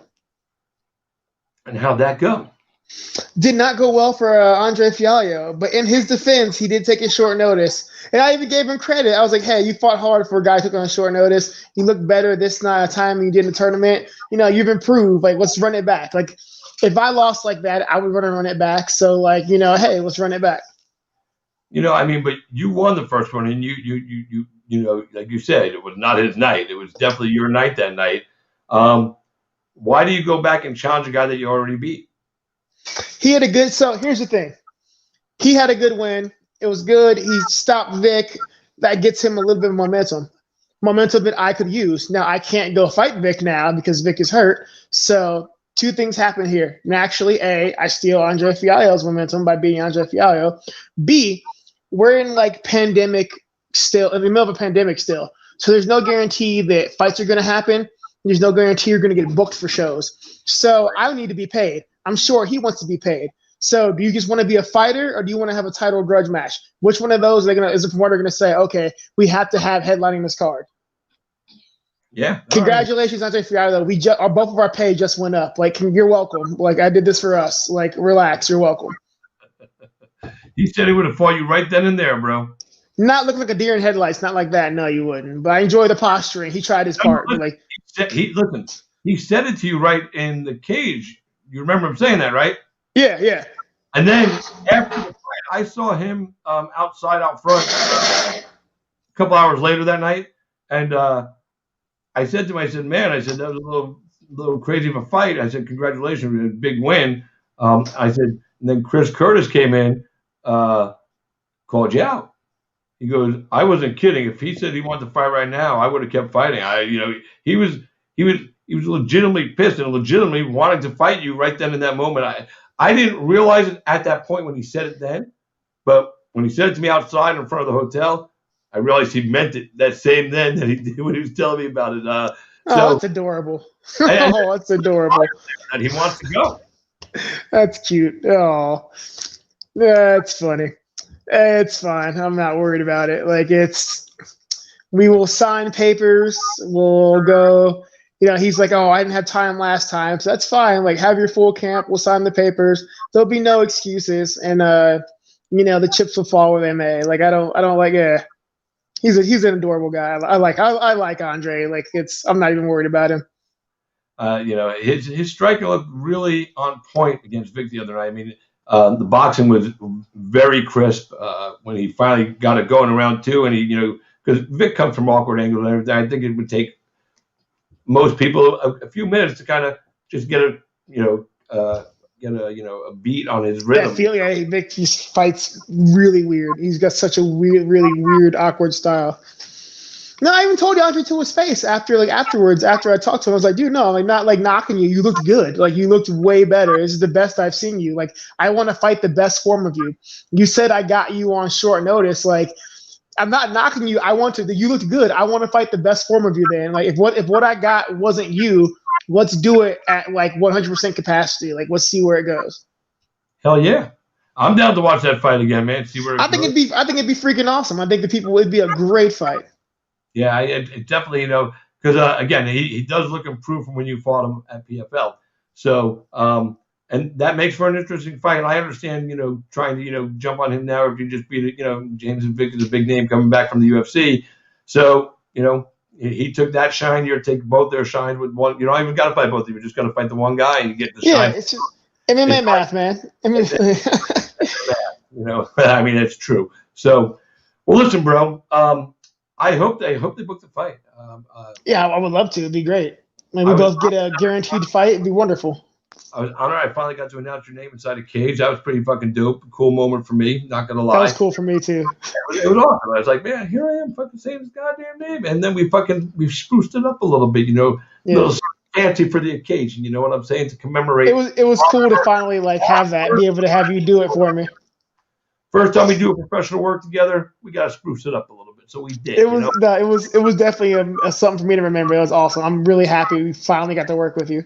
Yeah, I was fucking excited. Like you. I got Andre, from PFL, Bosniak, fucking, and God, Bosniak, that dude's a psychopath. Like, Jesus. Nick, both those guys. Jack May's been up in the big leagues. So and there was a couple other guys on there too. I don't remember where everybody was up, but. Hey, we got two Chris's out there. It's from Gary Copeland, my favorite. Hey, Mini Brock. Yeah, little Brock Lesnar. Dude, no, in Ohio, it's called a Mini Brock. Like, Gary's the single best ref. Gary Copeland is the best ref. Like, I've worked with in the Midwest. Like, I love anytime Gary ref. I was like, okay, it's going to be a real fight. I love this. Gary lets you fight. He's a fighter's ref. You know what I mean? Yeah, he'll tell you in the beginning. He's like, I'll let you guys fight until you show me you can't fight anymore. I'm like, shit, that works. The best part of Gary is, because he's been a police officer forever. I always ask him, what's tougher, dealing with the fighters or dealing with criminals? It's always dealing with the fighters. only because fighters are whiny, like whiny prima donnas is all. And like, that's all. Like, it's. He said, I've yet to see anyone step to Gary Copeland. Shit. I've never seen anyone step to Gary. I've never seen anyone in the fight argue with Gary Copeland. He's like, "You lost, so you're done." You're like, "Yes, sir," and you walk away. Like, Would you? fucking his arm is as big as my head, and I have a huge head. And I think that's a legit measurement too. Yeah, his arm is the size of my head. I have a massive head. One Copeland bicep equals one head. Yeah, I'm like, no, bro. I'm not gonna argue. It's no. It's a yes, sir, no, sir. I'm not getting beat up by the ref in the middle of a ring. Like, I'm good. Like, you look at him on the way out of the cage. Go, look, hey, Gary, no disrespect, but I didn't even get hit. The bell rang. No. He walked for me. He looked at me. Doesn't Fight. I'm just saying, I didn't get hit. Hey, I'm not even arguing. I'm like, okay, yes, sir. So I'm not getting beat up by Gary Copeland in the middle of a ring. Now I'm cool. He is. He's good people, man. I'm glad that people like him. Other guys, I've had the pleasure to work with Blake Grice, who does a lot of stuff with the UFC. Oh yeah. What a good guy that man is. I got to work with him for an Island Fight show in Georgia a couple years ago. First time I got to work with him, and he's a really, really good dude. Here's Gary Copeland. First, he said thanks to us both for the nice words. He goes, "I am a nice ref. Keep exaggerating." No, it's really cool though. MMA is taking like one of those weird turns. It's like one of those weird good turns in the sport to where like refs now are being recognized for like being good refs. Like, the fans like appreciate good refs, and they're just like, dude, it's funny that's just something that's recognized now. But I appreciate good judges more than good refs right now. yeah, well, you're also asking for like the impossible, so just take what you can get. I'll settle for a ref because I know the judges aren't going to be a thing. Well, but the thing is, listen, and referees, including Gary, are all, eligible to make a mistake in there. I don't expect any referee to be perfect because there's no such thing, but you have to be as close to perfect as you could possibly be because you hold the life and career and possible earnings of another human being in your hand. So you have to get it right, There's been some mistakes. I mean, a lot of people like to, jump on the ball sack and hang off of Herb Dean's nuts. Not a fan. I think Herb makes more mistakes now than he should. I don't like it. And it's not that I don't like Herb Dean. Herb Dean's a nice guy. He's a cool dude. He's great, yeah. And I've watched him ref fights and make great decisions, a lot over the years. But over the last few years, man, his mistake percentage has gone up, and that's a problem to me. I don't want to say he's Mazzagatti-esque, but man. He's approached a couple of Mazzagatti moments, I will just say, I'm a Mario Yamazaki guy, man. Like, yeah, one love. Now kill him. And you're like, what? Like, you can't throw up a heart symbol and then watch somebody get beat to death and not step in. Like, I'm like, bro, like, what does that mean? Like, hey, I love you, but I'm not going to he's like, all love. Now kill him. I'm like, what? No, Yamazaki, you can't do that. He's to kill him. Kill him. Yeah, right. Oh, Yamazaki he is not the one. He will let you die, and I find it hilarious. Kim Winslow, a female referee. I haven't seen her around. Did she get out of the game? Do you know? I haven't seen her in a while, actually, but I haven't really been following fights. I thought Kim Winslow was a good ref. She was a good ref. She got hated on. I was like, bro, she's a good ref. Like, no one's been hurt. She's stopping fights when they need to be stopped. Like, and she's letting fighters work when they're working. Yeah, she caught a lot of flack for no reason. I think that was just people being like unable to understand. Like, oh my God, a woman can ref. Like, yes, you idiots. Like, I thought she did a great job. Oh my God, that's gonna She told me what to do. I was like, bro, she knows her job, and like she did everything. I hope she didn't retire because of stuff like that. That's so stupid. That would be sad. I'll tell you who else I like as a referee. Former fighter, former UFC, Frank Trigg. Been doing a phenomenal job as a referee, man. I like him as a referee. He's a guy I would like to see become a judge because you would get I would say you would get a 98 to 99% accuracy rate from him because he knows, And I'm not saying all former fighters can go and be judges or refs because they can't.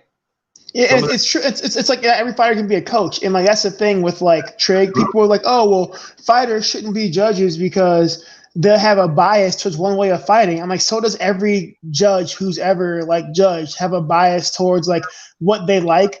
But that being said, Frank Trigg has enough knowledge to understand what's being successful. It's I hate people. The sport could be fixed so easily if we just had like. yeah, I think there are a lot of fighters who'd be great judges, just like there are a lot of fighters who are great commentators and coaches. Not all, but there are many who would be phenomenal at the job. like Nate Diaz is never going to be a color commentator. Let's just be honest. Yeah, man. So he went out there and hit him in his face, man. Bitch, look over at John. Shit wouldn't happen to Stockton, man. He slapped him like a bitch. Man. I'm not surprised. You know what? I would pay to have Nate Diaz do commentary. You know what you need to do? Let Nate and Snoop do alternative commentary together, dude. That would. When Snoop was doing that on Contender Series with Uriah Faber, I was a little upset because Snoop was a little disrespectful to some fighters. Yeah. And he shouldn't be. I don't care that you're Snoop Dogg. You built an empire, man. Blah blah blah blah blah. And don't disrespect these cats, man. You say you love the sport, show a little love while you're on the commentary desk. The one thing you don't hear from the other commentators is them shitting on a fighter. Yeah, it can get a bit much. So, but put Nate Diaz on the show, with fucking, I don't know, pick somebody to go with him, dude. Just let him do alternative commentary. Honestly, I would pay to have an option in like your audio option to have Nate Diaz and Daniel Cormier do commentary for fights. Because I feel like Daniel Cormier will just be like try his hardest to keep it on track, and Nate Diaz would just be talking about shit, and Daniel Cormier would just be like the one straight man in the room, like, oh my god, what's happening right now? Like, that's a very epic idea there, Mr. Curtis. Yeah, I think it'd be wonderful. I really like that, but here's the thing. Daniel's going to stay on the desk where he is at the cage, at the octagon. He's not going to do an alternative run with Nate for that. Yeah, it would be great though. Like, you just got to find another straight guy that can try to control the narrative. Best bet try to keep. You know what? Honestly, dude, it'd be even better if it was Dana fucking White himself and Nate Diaz. Man, I'll slap you, man. It would be a fist fight. It would just it boil down to a fist fight. And now if you did Dana and Nate Diaz, there would have to be a camera included because I want to see the argument. Like they're arguing, Dana says something, Nate Diaz just gets up, walks away, and it's just you see that their headset comes thrown back on screen. And because everything, these guys could do this all remotely. So in reality, we don't even have to have them in a studio together because it would be an alternative stream. So they could be in separate rooms on the same building, or they could be at their own home. No, I need them side by side. Because I'm thinking if we do it the way I'm talking about, imagine getting fucking, Darren Till and Mike Perry to fucking call a fight together. It's all fun and games until Mike Perry gets up, leaves, and ends up on Darren Till's screen fighting him. Right. That's what we can have happen. It's all fun and games until Mike Perry fights Darren Till. Listen, I get it. I would love to see that, but the reality is they would never set that up to happen. But it would just be funny to put the odd coupling of people together to call a fight. I think that'd be great. I think that would be absolutely great. Usman and Covington, like calling a fight. Like John Jones in DC, it just becomes like squabbling. Like, that one, and that's the thing, they could charge for the alternative commentary and people would pay for it, especially, like that. Jones and DC in separate rooms, calling fights. Can you imagine someone gets head kicked, Jones is like, yeah, it's almost as good as a head kick I hit you with. And then it's just like DC angry, I'll be wonderful. I would pay for that. Hold on one second there, mister. What the fuck just happened? Oh, there it goes.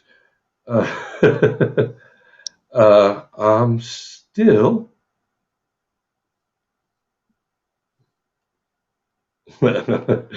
Johnny Bedford was supposed to come on with us tonight at 10:30. He just got to town for his BKFC fight to defend his title, and he goes, we spaced out. I don't even know how my phone to alert me. And he goes, "Can I make it up to you? I'm so sorry." So I'm still live right now, so we'll see if he pops in. Hey, Johnny Bedford. Johnny Bedford's a bad motherfucker, dude. I'm excited. That dude, he's a crazy dude. I think I asked you last week when you were on the show before the fight if you would do bare knuckle. I think you said, "Nah, that's not you." But I don't think I asked you what you really thought of bare knuckle. What do you think of bare knuckle? I mean, it's fucking dope, isn't it? Dude, I can't, dude. So you're gonna laugh, man. I don't do well with blood. I really don't. I do not do well. I have fights where I'm covered in blood. I'm disgusted the entire time. Like, this is not what I want to be doing right now. I'm not okay with having other people's blood on me, and it's just between the sheer amount of blood, the injuries, and the cuts. I'm like, you guys, bare knuckle guys are a different breed, because like I'm not about to have my face sliced to pieces and my hands broken over this. I'm cool. Like, yeah, you know what? Blood doesn't bother me unless it's out of somebody that I love.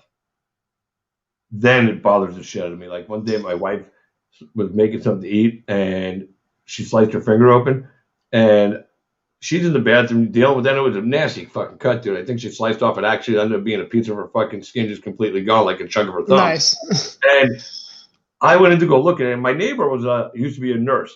So, but I go in the bathroom in the house to look at it. I'm like, because she's go, "Can you help me with the band-aid?" I'm like, "All right, man, I can do it." And all of a sudden, I looked at her finger, and I was like, Yeah, bro. Right? I don't see. Like, my boy Joey Angelo does bare knuckle, and I'm just like, I went to a fight with him. We were out in Cheyenne, Wyoming, you know, and before you say anything else, you just said Joey Angelo, right? yeah. Isn't it funny how he just popped up on the screen saying how much better looking he is than you? First of all, okay, he says this. Joey is married, and he's lucky because his wife took pity on him for what a sad, hideous creature he was, and so like he landed out of his league. His wife Heidi is wonderful. She's wonderful, and I don't know why she settled for Joey, but it's gone to his head. Gone to his head, huh? It's gone to his head. He's like, I'm pretty. I'm like, no, like you have a wife who was like, I will take this poor hideous creature and raise him up, and now he's like, oh, I'm pretty. So he thinks he's pretty, but he ain't. He ain't pretty, is what you're saying. He was pitied.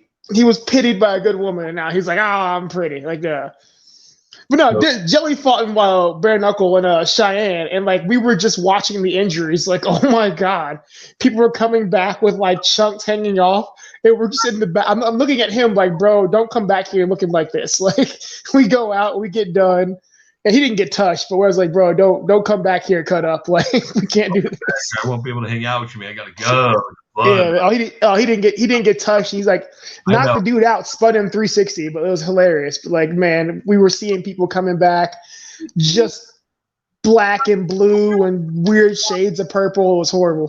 Oh shit! I mean, fucking Max Payne Griffin punched the fucking dude's ear off in the UFC, man. And shit happens, bro. I mean, that's yeah. That's hats off to Max, man. I'm like, bro, how do you top that? Did you see that? He got the ear tattooed on his fucking arm, dude. I would. I'm not mad at him. I would, because like how many people have that achievement? And I punched the guy's ear off. Like, nobody. Yeah, right. That's it. He's the only one. Yeah, he did what he should have done. I would have that tattooed on my chest. Like Superman size, right? Yeah, right. Like just someone's ear, a mangled ear. That was so gross. I'm not even gonna lie. Fuck, that might be yeah. I've ever seen. I've seen some nasty injuries, man. I've been cage side or ringside in fights where dudes got their leg broke, like right in front of me, and I can hear them. Oh, dude, you gave me goosebumps when you said that. I immediately thought of Anderson. It makes me sick. Myself too, because I was thinking about fucking. Oh. Yeah, Chase Sherman, UFC guy. Fucking, he came. He was in the UFC. Got cut. Was doing bare knuckle. Also became the American World Heavyweight Champion there. But he was fighting for us at Island Fights, man. He fucking broke dude's leg, man. I just heard it. I was like, I got to walk in there after and announce it, and I'm still like, my stomach is like doing fucking backflips inside because I just saw it and I heard. Dude, no. People always get on me about why don't you kick more? I stopped kicking when Anderson Silva broke his leg, and I gave up kicking immediately. I was like, nope, we're fine. Never again. And I never went back to it because that haunted me. All right, Chris, are you ready? We're going to bring him Well, in before you go because I always like to bring in my next guest while my other guest is on just for a moment. Let them say hi. Sometimes they know each other, sometimes they don't. So, ladies and gentlemen, he's just coming back from running around town. He's arrived in Tampa for his championship fight on Friday, February 5th at Knucklemania. The champ is here, the one and only Brutal Johnny Bedford. What's up, champ? What's oh up, my Chris? God, this guy. Look at that guy, man. Long time, brother. Good to see you. Hey, what's up? How you been, man? Man, I've been great, brother. As soon as I popped on, I saw you first. I was like, oh, how great. I'm thinking about that right now. Remember up in Oh, Canada, shit. bro? Oh, shit. Hell yeah. Hey, how you? Hey, you're fighting Friday? Friday night, yes, sir. Shit. Oh, I'll be in I'll be in Florida Friday. Actually, one of the little girls I coach. Coaching is competing Saturday. We're in Florida. Shit. I gotta check my ticket. I don't know. I think fuck, where is it? I gotta check. It may be close to Tampa actually. It's a Muay Thai tournament. Is it Orlando, Lakeland, fucking St. Pete? I think Orlando maybe. Hey, go get your ticket and come back because now we got to know. Yeah, I don't know. Hold on. It's on my. Be able to get you a free ticket to the show. I will hit Bedford up immediately. Yes. Like, bro, I gotta check my fucking phone later. I'll text you though. If I'm in Orlando, I'll text you. Like, bro, that'd be awesome. Dude, come on. I'd love to see you again, bro. First time, bro. The first of things. Dude, this is gonna be freaking crazy. Like, it's messed up because like it kills me to watch bare knuckles seeing the cuts, but like I want to see you fucking kill this guy. Yeah, man. You're gonna bleed. That's part of bare knuckles. Oh, God damn! I can't. Like, I'm sure Chris Rothstein here. He can attest for it. He's seen some of the science, man. I'm trying to tell everyone, it's bloody and it's superficial, bro, but it's safer. It truly is. I mean, I like my face. I hear you. I really like my face, man. I've got one cut on my face, and it bothers me to this day. I'm like, oh God. I'm filled with scar tissue. I'm past that. My modeling career is over. So. Dude, I've got like one droopy eye now because a guy headbutted me, and it drives me insane. I'm like, God damn it! Like, really, like, Well, listen, Mr. Curtis. Like I said, it was my honor to announce you this weekend at XMMA, dude. Great win against a tough guy. You did it. Hopefully they'll give you that shot, let you guys bring a belt up to XMMA, man, get the people fucking fired up. So you, sir, have a wonderful night. And I hope you have a wonderful day and then a wonderful night and then a wonderful day, every day. Thanks for having me. Thanks for having me back, man. I appreciate it. I was glad. It was really nice to be able to be out there and have you work with you finally. So I look forward to doing it again. Johnny, kick ass on Friday, man. I'm going to see if I'm down there. Hopefully I am. Man, kick this dude's ass. If I'm not there, I'll be watching, man. Like, do your thing. Regardless, bro. Yeah, man. If you make it, I'd love to see you. If not, dude, always great to talk to you. I'm a super fan, bro. I love. Dude, I follow your shit, man. Even though it kills me, I do like watching you like bring the violence. So fuck, man. I will be watching. I'll hit you up if I'm down there, man. You guys take care. Have a good one. You as well, brother. Have a good night. Later, guys. Later. Oh man, I'm still here. Give me a second. Up his with us there, and as I said, the champ has arrived in the state of Florida, and he is ready to fucking get to work. So before we get to that, though, dude, just in general, how life been, man? I haven't talked to you in a minute, bro. Everything good? I know you had some injuries along the way to get back here and shit, Dude, life is great, if I'm being honest, man. Yeah, I healed up from that injury the first time that and I were supposed to tangle. I think, not making excuses or anything, but I think the kind of the pandemic and just kind of getting put on the couch, I guess, kind of like put on the sidelines, not knowing we were going to fight and stuff. And I wasn't training hard. And then all of a sudden I'm like, oh, I'm in a world championship training camp, went 0 to 100. And yeah, like I just checked my back all up, dude. It was like days and days and days I wasn't getting better. And yeah, so, but this camp is entirely different. As soon as I healed up, obviously I knew this fight was going to be rescheduled. And I couldn't be more prepared for this one this time. Yeah, and when you got sick, they booked Reggie Barnett and Dat. Yeah. I guess it was going to be for an interim title, and then Dat had to pull out. I guess he got an injury. Yeah. Fucking Reggie called him out hard. All that shit that dude talked, and then he pulls out 2 days before the fight with the fucking sniffles. Yeah. I love Reggie. I know you and Reggie shared time in that ring already, and I know it was. I was there. It was crazy. You guys had so much animosity, but the respect for what each other does is there. But do you feel bad for Reggie that happened to him? Because if he won, it would have been you and him coming up now for a title. You know what I'm saying? And he obviously he wants that fight back. But do you feel a little bad for Reggie that happened to him 2 days out, just as a fighter to fighter kind of thing? Absolutely. Yeah, absolutely. I think it was the fight to make, too, to be honest. I think that was the fight to decide who is the true number one contender. I don't want to make this story way too long, but when I originally pulled out, I was hoping that they wouldn't replace that opponent. They would just push us back one event. I only needed a couple, you know what I mean? Give me a couple of weeks, let me heal up, and let me get right back into camp, and we could have done this thing. I gave him 6 or 7 weeks notice before we were supposed to fight. So all I needed was, like I said, a couple of weeks. I would have been right back in camp, and we could have done the damn thing. Bare Knuckle decided to do something different. They brought Reggie in. Reggie's a gangster. He jumped in on short notice. He wanted that fight. And then, that after talking, like I said, I don't want to keep beating that horse, but after talking all that shit about me getting injured, which happens in this game all the time, this dude let Reggie fly to Florida, let Bare Knuckle pay for Reggie and his people to come to Florida, let Bare Knuckle market this fight, let him make some interim title fight. They tried to save the day to keep that win around, and he shit on him, for lack of a better term. Rough. He shit on the promotion, he shit on Reggie, he shit on everybody. I mean, they spent a lot of money, I'm sure, marketing that fight and getting people here to make that fight happen. It truly wasn't what I wanted, because I wanted my guaranteed matchup with that win, and I thought that Reggie was going to be a tough fight for him. But it is what it is. I truly believe it was a business decision on Dad's part. I don't think he was sick. I think he knows that Reggie's a tough fight for him. I think he doesn't prepare like the rest of us.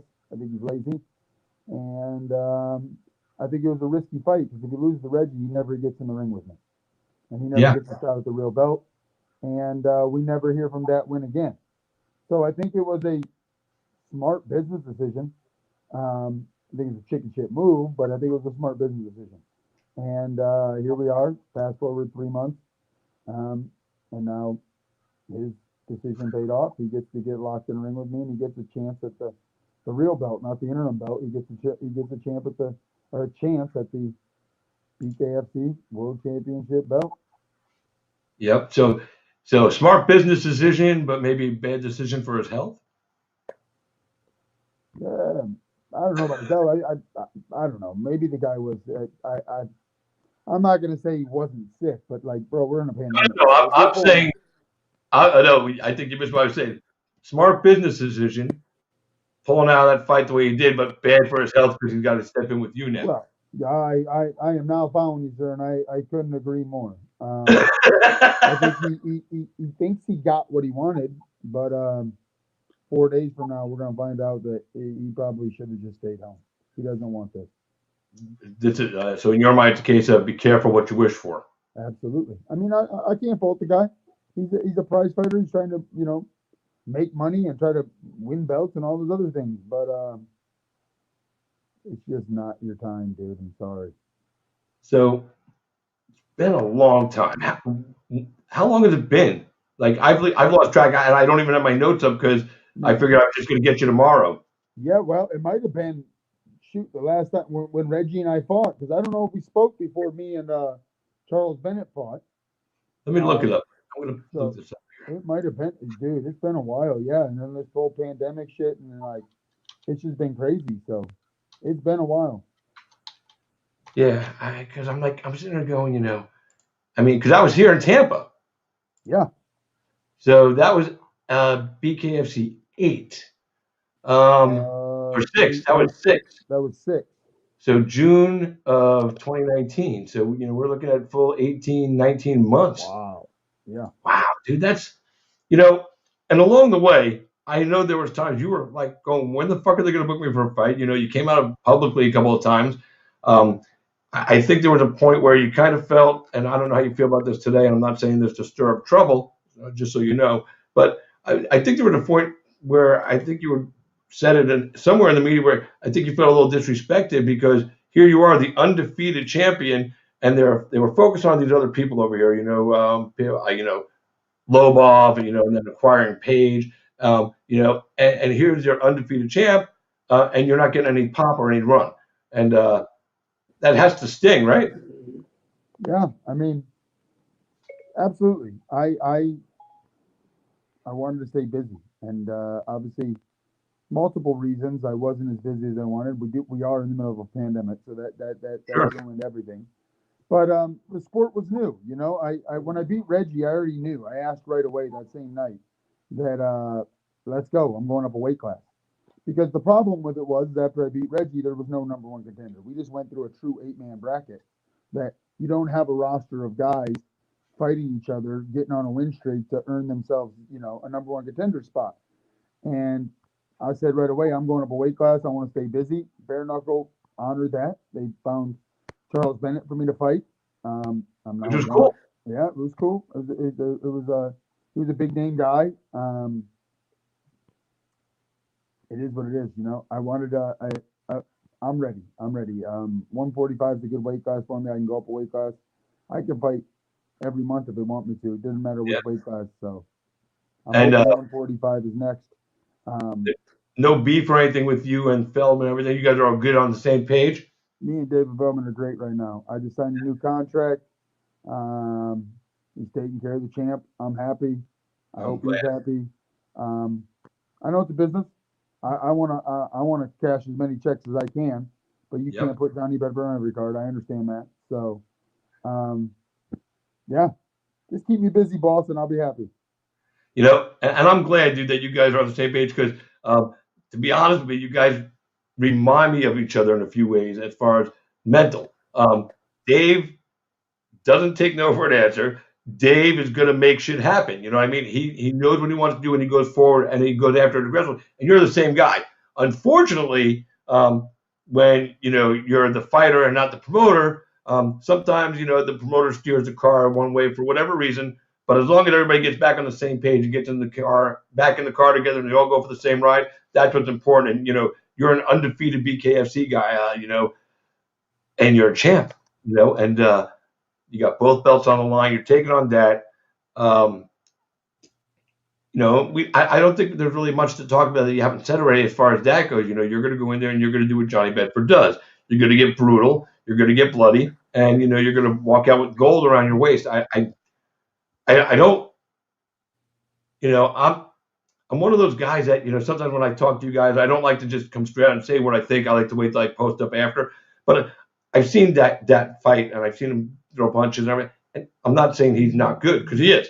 But I just think when he feels brutal, Johnny, I think he's going to fucking really rethink stepping into bare knuckle fighting.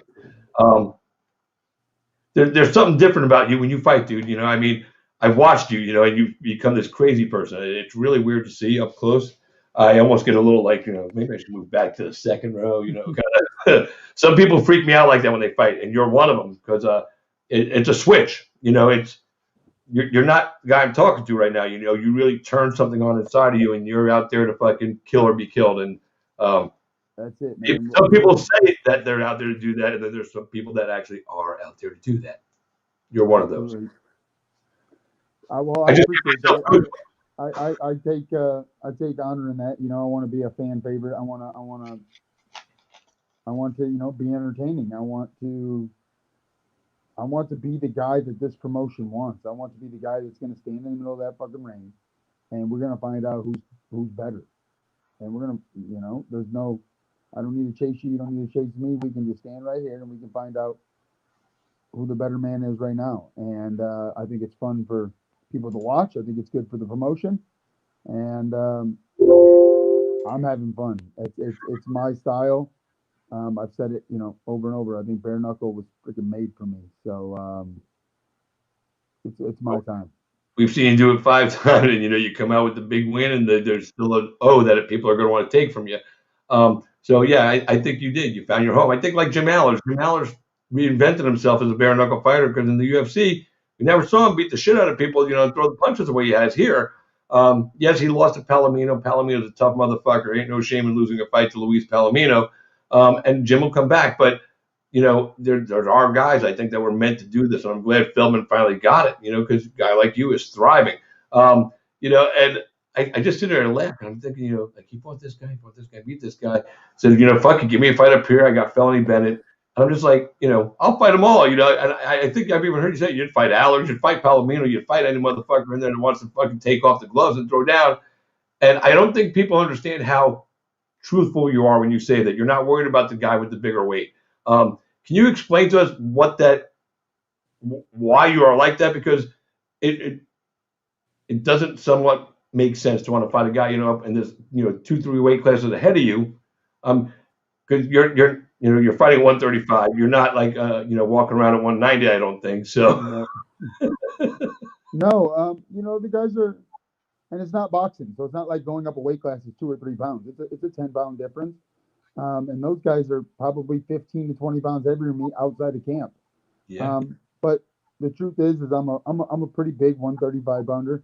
I'm a really big 135 pounder. Yeah, you are. 145, it's an easier weight cut for me. And it's about activity. It's about cashing checks. And the real truth is about legacy. 145 is next. I don't want to hurt anyone's feelings. If Reggie's watching, I know Reggie wants the next shot, and he may deserve it. But I think he's gonna need to win another one. I'm not gonna relinquish my belt, but after I beat that win, the next goal is let's get this 145-pound tournament going because it's all about legacy at this point for me now. I've already done. I'm the only guy in the promotion that's 5-0, and I'm gonna be the only guy in the promotion that's 10-0. That's for sure. I'm moving forward. I'm going to have, like you said, I've got 2 belts right now. I'm going to collect a 3rd one because the Police Gazette belt that I have right now is actually the American one. That one's not up for grabs. Me and Dad are fighting for the World Police Gazette belt. So I'm going back to Texas with 3 belts. Oh, so you'll acquire a new belt. Correct. The American belt is what you have. And I'm glad you brought that up and cleared that up because, Scott Byrne, those guys, they start talking about that. And I'm like, wait a minute, I thought he already had this fucking belt. The diamond belt. You're confusing me, guys, Yeah. But that's cool, though. So you have the Police Gazette American Diamond Championship, and now you're going to attempt, I have to say attempt because the fight hasn't happened yet, You're going to attempt to secure the Police Gazette World 135 Diamond belt. Dude, that's fucking cool. That's double diamond right there, bro. That's right. And then we're just going to add some more. Like I said, to get back on the conversation, Scott Burt better make another belt because he's going to need one for 145 next. And so is Feldman. He's going to need a PKFC 145-pound champ. And I plan on being the first guy to be a double champ in this promotion. That's awesome. You said you're not going to relinquish your belt, but you're moving up. You want to move to 45 after you beat that, if that's what happens on Friday night. So does that mean you'll defend the belt? I will. Like I said, sign me up for every card. What is this? Bare Knuckle 15 is Knuckle Mania. What number is this one? Well, we just had 15. Bare 16. It's Knuckle Mania. It's not 16. 16 will be in March. Makes more sense. Okay. So now my number's going to get messed up. But March, let's go. We can start the 145-pound tournament. I'll defend the belt in April or May. Whatever, however they want to do it. I'm going to stay active. If they need me to fight 4 times this year, 5 times this year, I'm ready. There you go. I found my calling. I found the sport that's made for me. I'm not getting any younger. And I'm just going to keep collecting checks and making and building this legacy. You said you're not getting any younger, but you don't look like you're getting any older, son. Well, I appreciate that. I had a birthday last month that I didn't want to have, but it is what it is. It is what it is. So let me ask you this too, because some people, when somebody comes into the promotion new and they're getting paid big money, some people are very resentful. Some people have expressed that feeling about Paige Van Zandt. Paige Van Zandt is a big name coming in. She's bringing eyes that weren't going to be there before. It's been very public. She signed a big contract. There's a lot of incentives in there that she has to meet, and a lot of things that she has to meet. But this is a 7-figure deal for this girl, and it could be a couple $3 million somewhere in that range at the end of the contract. Do you resent that they're paying her that much money coming in the door? And on the flip side, because obviously you want to make as much money as possible. So, so as the fighter, I want you to tell me what your thoughts are on her being there and making this money, walking in without ever doing bare knuckle. But then I want the business side of Johnny to come out and tell me your thoughts on that, because I'm pretty sure you understand why they did it. And I think it's going to help everybody. That's my opinion. So what's your thoughts on the whole Paige Van Zandt being there? Because I dig it, and I think a lot of people are underestimating her and disrespecting her, and I think some people are going to find out. I agree with a lot of what you said. Do I get resentful when I find out what other people are making? Maybe a little, if I'm being honest, because I'm the one that started this thing from grassroots. And you should just so you know, you should, because we're all human beings. I mean, we have feelings. We're not exactly machines. Right. And I've done everything I said I've done. I told David Feldman at Bare Knuckle 1 that I'm going to be the face of this promotion. Right when you walked off the plane, I believe you told me. Barnett and I were the reason that there was a 135-pound tournament. Yeah. So, and then we met in the finals. I went to 140. Everything I've said I'm going to do, I've done. So it's time to get paid like that. And I'm not complaining about my pay right now. Could it be better? Of course. I'll always take more money. But I'm happy. To go back to answer the question, a lot of people were talking about like Paige, and I heard a lot of people kind of complaining that she's the main event, and me and Dad are fighting for a world championship. We're not even the main event. It's like, slow down, guys. Like I understand it, because I understand the business side of it. I've been in this game a very, very long time, and I'm in this game 365 days a year, because if I'm not training and competing, I'm coaching with high level guys, and I understand how the business works. They have to make money to pay anyone, so the promotion has to make money. And if Paige gets a couple 100,000 people to tune in Friday night to watch her fight, guess what? They're going to watch Johnny Bedford fight right before that. And people understand that. Wow, this guy's 6-0 now. This guy's already a world champion. It only benefits me. There's zero resentment towards Paige Van Zandt. I'm happy she's here. I hope she does her part. I hope she sells 1 million pay-per-view buys. And I think I was going to say between you and I, but I guess we're live on media, so it's not between you and I. But I think she's going to do well. I think she's going to do really well. I think Bare Knuckle found an opponent. I think they're smart. I think they found a good opponent for her. Another cute blonde girl who doesn't want to watch that. 2 cute girls beat the hell out of each other. But I think it's a fight that Paige should win, and it's good for the business. It's good for her. It's good for Bare Knuckle. It's good for everyone involved. Yeah, I agree. I think Paige being there brings more eyes, and more people will buy this pay-per-view because she's there. And like you said, more people are going to get to see Johnny Bedford fight because they're going to be there for the co-main event. They're not going to buy the thing and only tune in for the Paige fight. Well, some might. I don't know. But I'd say the majority of people that are buying it to see Paige are going to be watching Johnny Bedford fight first. So and that's cool. Again, you're going to be introduced to a new audience. You did say, I believe, that you just signed a new contract. Maybe you need to make an addendum after this. After we see the pay-per-view numbers, then you maybe say, hey, listen, Dave, anytime I'm on a Paige card, I want a percentage of the pay-per-view points. I want some pay-per-view points. Don't have to give me what you're giving her, but just break the champ off a little, bro, because I'm undefeated for you, man. That's all I'm asking for. It's my little piece. Dave's a reasonable guy. I think he'll hook you up a little bit. And you only make it when you're on a Paige pay-per-view, because the other ones probably won't draw the numbers the same. Not saying that they won't draw, but obviously she's going to put eyes. I think, Artem coming back also, that'd be a fight I would love to see, you and Artem Lobov. I would love to see that fight take place at 145. It'd be fun. You guys, He's tough. He doesn't fucking like to fold. He doesn't like to break. I mean, you and Jason Knight, but he's going back to MMA right now. There's so many matchups at 45 for you, and even at 55, like you said. I mean, I know you can go 55. There's and it's not like these guys are so much bigger than you at 55. I think you're because you are a big 135. I think any of those matchups, all those names, dude, it's gold right there. Yep. 45 was hot a month ago, but now who knows what happened. Artem ran back to Ireland. He's gonna get hungry eventually, right? I mean, you can only eat off of Connor's crumbs for so long. You got to make your own money. Because I don't see him being active in anything. It's not like he's fighting in MMA or anything right now. Jason Knight's just Jason Knight. That dude's got a different excuse every time that comes around the corner when you're gonna fight, and he's working a shutdown. He's finding Jesus. He's doing grappling matches. He's doing anything but getting in a squared circle with me. That's for sure. Jim Eller says he's coming down to 45 now that he got beat up by Lewis. Like I said months before that, why don't you come back down to 45? You're a 45 pounder. He was swearing up and down that he'd never do that again and blah, blah, blah. Well, as soon as he got his ass kicked, he immediately started calling me out at 45. It's funny. So if he wants that smoke, he can come get it too.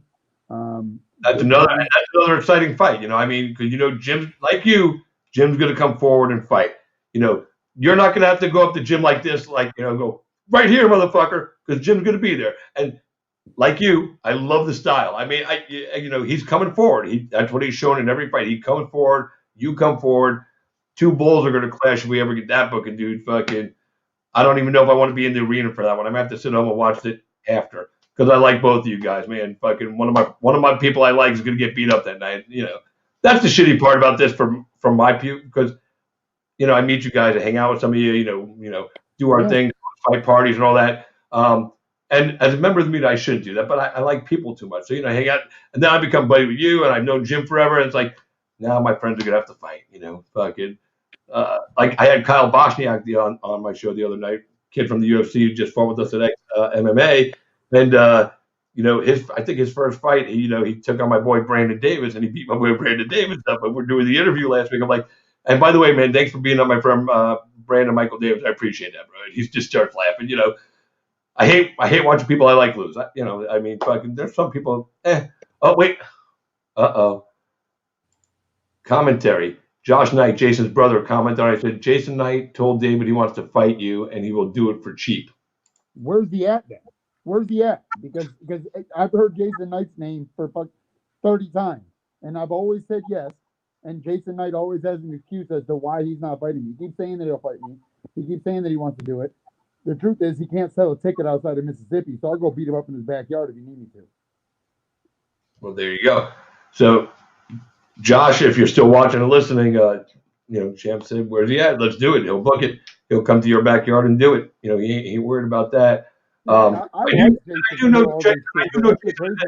rooting for Jason versus Art. I'm like, I like Jason.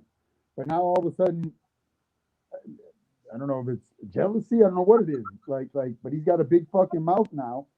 But until it's time to sign the contract, let's do this 145-pound tournament. The media's already put it out. They had Good John. They had Jim Ehlers. They had Jason Knight, and they had me. You still got Artem Lobov out there. Who the hell knows where he's at? I know Paulie can make 45. It's the hottest division in bare knuckle right now. Let's make a tournament. Let's do it because the truth is I'm going to go through that tournament just like I did the 35-pound tournament. I'm going to win all 3 fights, and I'm going to get a belt at the end of it. So 2. That's next. Yeah, 2 belts. You're damn right. You're right. You get the Police Gazette and you get the BK. Right. So that would add to 5. And then if they give you the world belt, that's 6. Dude, you'd be the first 6-belted champion in history. I mean, or something like that. Yeah. And then just for shits and giggles on your way out the door, run up to 155. Say, look, I've already done it here. Give me the title. Whoever's got a 155, I'm going to make that my retirement fight. You go in there, you win that fight.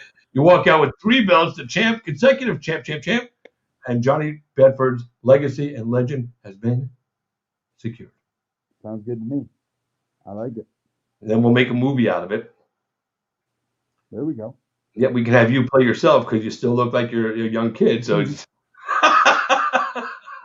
We'll let my son play me. My son it's funny that we brought this up, but my son is super into acting. How old are you? He loves it. It's truly his passion. I take How him old? every weekend to these acting classes, things that he's involved with, and he's doing all kinds of performances and stuff. So if we make a movie, I've got the guy, but and he just happens to look just like me, so it works out. Well, how old is this kid? Well, he's only 14 now, but All right, so he could play the first half of the movie, play dad as a young kid, there you go. and then boom, then he develops and goes through puberty, and boom, we've got Johnny Bedford himself. I mean, it's just boom. And that's happening as we speak. I don't want to embarrass him too much, but that kid's grown 6 inches in 6 months. Like, it's crazy. Okay, so so all right, so here comes some more, and this is from Josh. The first comment says, "Haha." They said you don't have a name big enough to pay Jason what he gets paid, and then You just say hold on. He said he could fight for He's such a dork, dude. That's what these guys they're dorks, bro. They just come up with bullshit excuses. And then he said that they never came to Jason with this fight. I promise you, he would take it, buddy. So Okay, well, I'll just let his brother keep doing the talking for him, and when he's serious, David Feldman can send me a contract, and we can make this shit happen whenever he's ready. March. Come on, let's go. I mean, March is perfect for me. Because you might catch a cut or two this weekend, whatever. But between now and March, middle of March, you'll heal. Let's go back to work. Let's go. I'm ready. So, well, you give me another paycheck before I leave Florida, and I'll be happy. There you go. Double dip while you're here, make some extra cheddar, and then That's right. Go take care of business, come back and do another one. Well, listen, champ, man, I'm glad we got you on tonight, man. It's been a while. It's been a long while. I'm glad you're healed up and you're ready to go. I'm glad we finally we're going to get to see you defend belts. And I know that you don't want to be a champion that, acts like Connor when he wins the belt. You want to go out there, right? Look, I won it. I get it. COVID hit, this hit, but, and there was no way for me to fight at 145 or 135 after I won the belt. So, I stepped up a little bit, fought, felony, and then 2020 came and the world shut down. They finally came back to business, travel restriction, everything makes it hard. But and then you had an injury, no bullshit. So shit happens, Yep. So, but you're back. We're gonna get to see you defend, and hopefully, you get to win that third belt that you're looking for. The world. I thought you already had the world thing, and I thought they were just gonna give you like the galaxy belt. I don't know what the fuck else they're gonna call it. Dude, what do you do? I mean, send down fucking ET, kick his ass too. Then you get another belt, maybe and the medal will be in the spaceship shape. I don't know, dude. We're just fucking spitballing here. But listen, man, so good to see you. And like I said, man, you look great. You look phenomenal. You look focused and ready. I think the world is going to be very excited to see you step into the squared circle on Friday night. I will see. Are you doing the what do I call it? The open workout on Wednesday? I am. Yep. That's up in Clearwater, correct? I'd have to check my email where it's at exactly. I think All right. whatever the press conference is, the open workouts are immediately following. Yeah, because I think that's our Harley Davidson store around up. Yeah, you're right. That sounds right. And then weigh-ins are at the arena as well as the fight day. I will see you definitely. I will see you definitely. Yeah, he dropped another comment here. He said he was there when they didn't say anything about the fight, but then he also said he wants David Feldman to tell you what Jason Knight told you the last BKFC. So maybe David's watching. Maybe he'll tell us. Maybe he'll call you off the air and tell you. Where is he? Where is he? He's doing MMA now. He's nowhere to be found. He's over to MMA right now. I don't need to hear what he told David Feldman. His actions speak louder than any words he ever said. Like, show up, sign the contract, and fight me, or don't, and just be quiet. Because that's the truth of it, bro. Like if you want to go do MMA and go back to the UFC, good luck.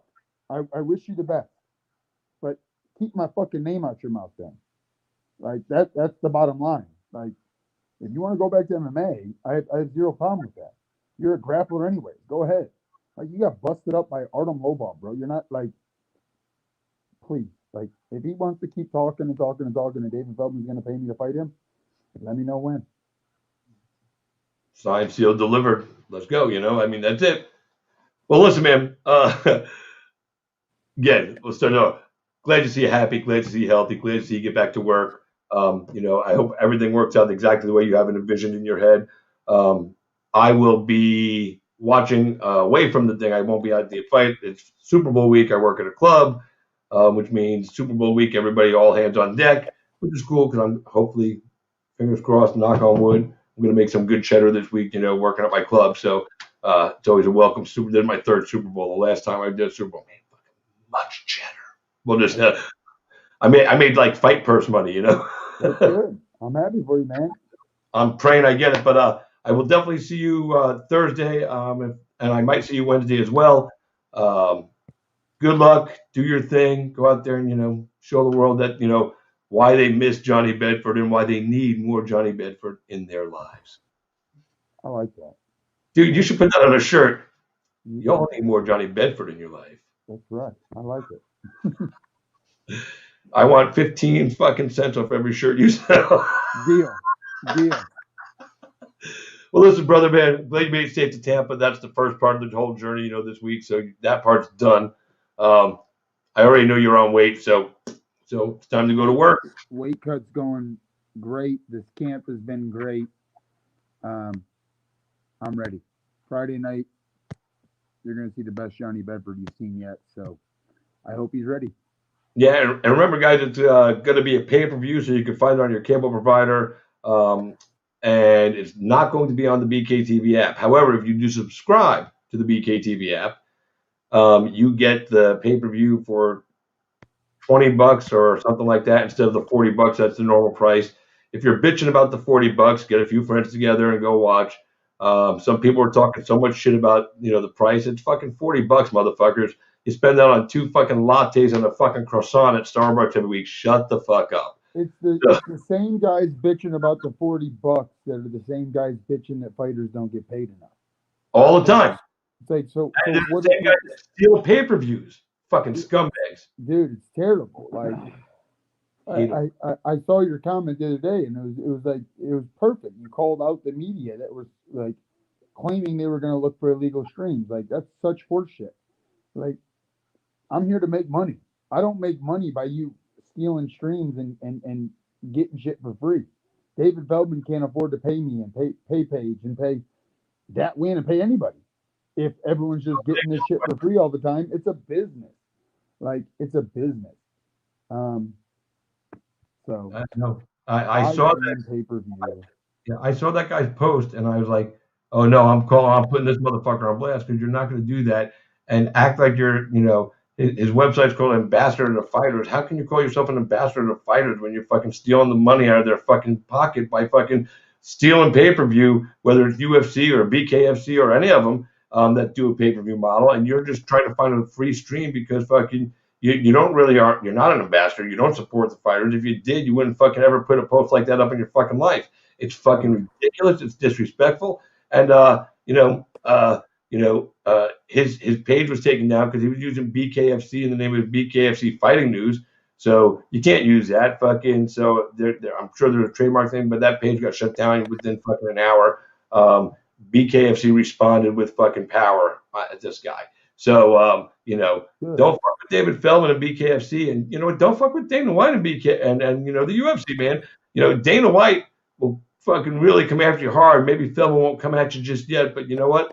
They're the same kind of guy. Go ahead and keep fucking around and see what happens. And David Feldman, like Dana, he's a fighter, dude. Feldman fucking is a fighter. He used to fucking fight for real.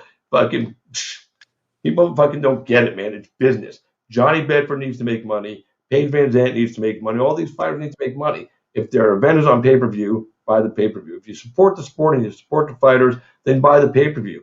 Fucking, if your fighter you love sells T-shirts with his name on it and you can afford it, buy one of their T-shirts, man. That helps them get through this, fucking training and eating and doing all the stuff they got to do. Paying for a babysitter sometimes while they got to go to the gym and train so they can go home and make some money so, they can pay for the next babysitter. I mean, that's how it works.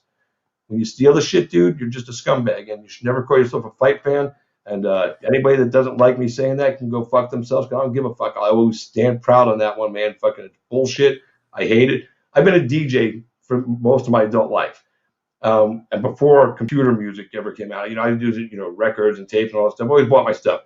Then when the whole DJ world switched to computers, I could have went out there and stole music. I never did. It's easy to do. It's not even hard. I never did. I have download service that I use now with all my DJ gear, and I always pay for a subscription, so I have access to the music when I need it. So Yep. I can steal it, but I'm done taking away from what this guy fucking put his heart and soul making this goddamn song. That's not my fucking right, dude. Don't steal my shit. I'm not gonna steal yours. Amen, brother. I couldn't agree more. Buy the damn pay-per-view. If you're complaining about $40, it's going to be worth every freaking cent. I can promise you. Knucklemania, it's not just your normal bare knuckle card. They're giving you a hell of a deal for giving you shows for $4 a month. So, why would you bitch about having to pay $4 a month and having to buy a pay-per-view twice a year? It's ridiculous. I'm gonna tell you, it's gonna do 3 or 4 pay-per-views maybe a year, but definitely there'll be 2, and it's okay. So what? Fucking, he does need to make money to keep this thing going. Let's just be real, kids. He's got sponsors, he's got investors, and that's great. But at some point, the company has to, put black ink on the ledger sheet. And this is one of the ways they're going to do it besides ticket sales. And with ticket sales going way down because they can't sell out as many people, it's not an expensive pay-per-view for what you get. And if you never watch Bare Knuckle, I promise you, you're not going to be disappointed. Johnny will never disappoint you in a fight. So many other ones on the card too, but Johnny in particular, Johnny never wants anybody to walk away from watching one of his fights and go, man, that was a boring fight.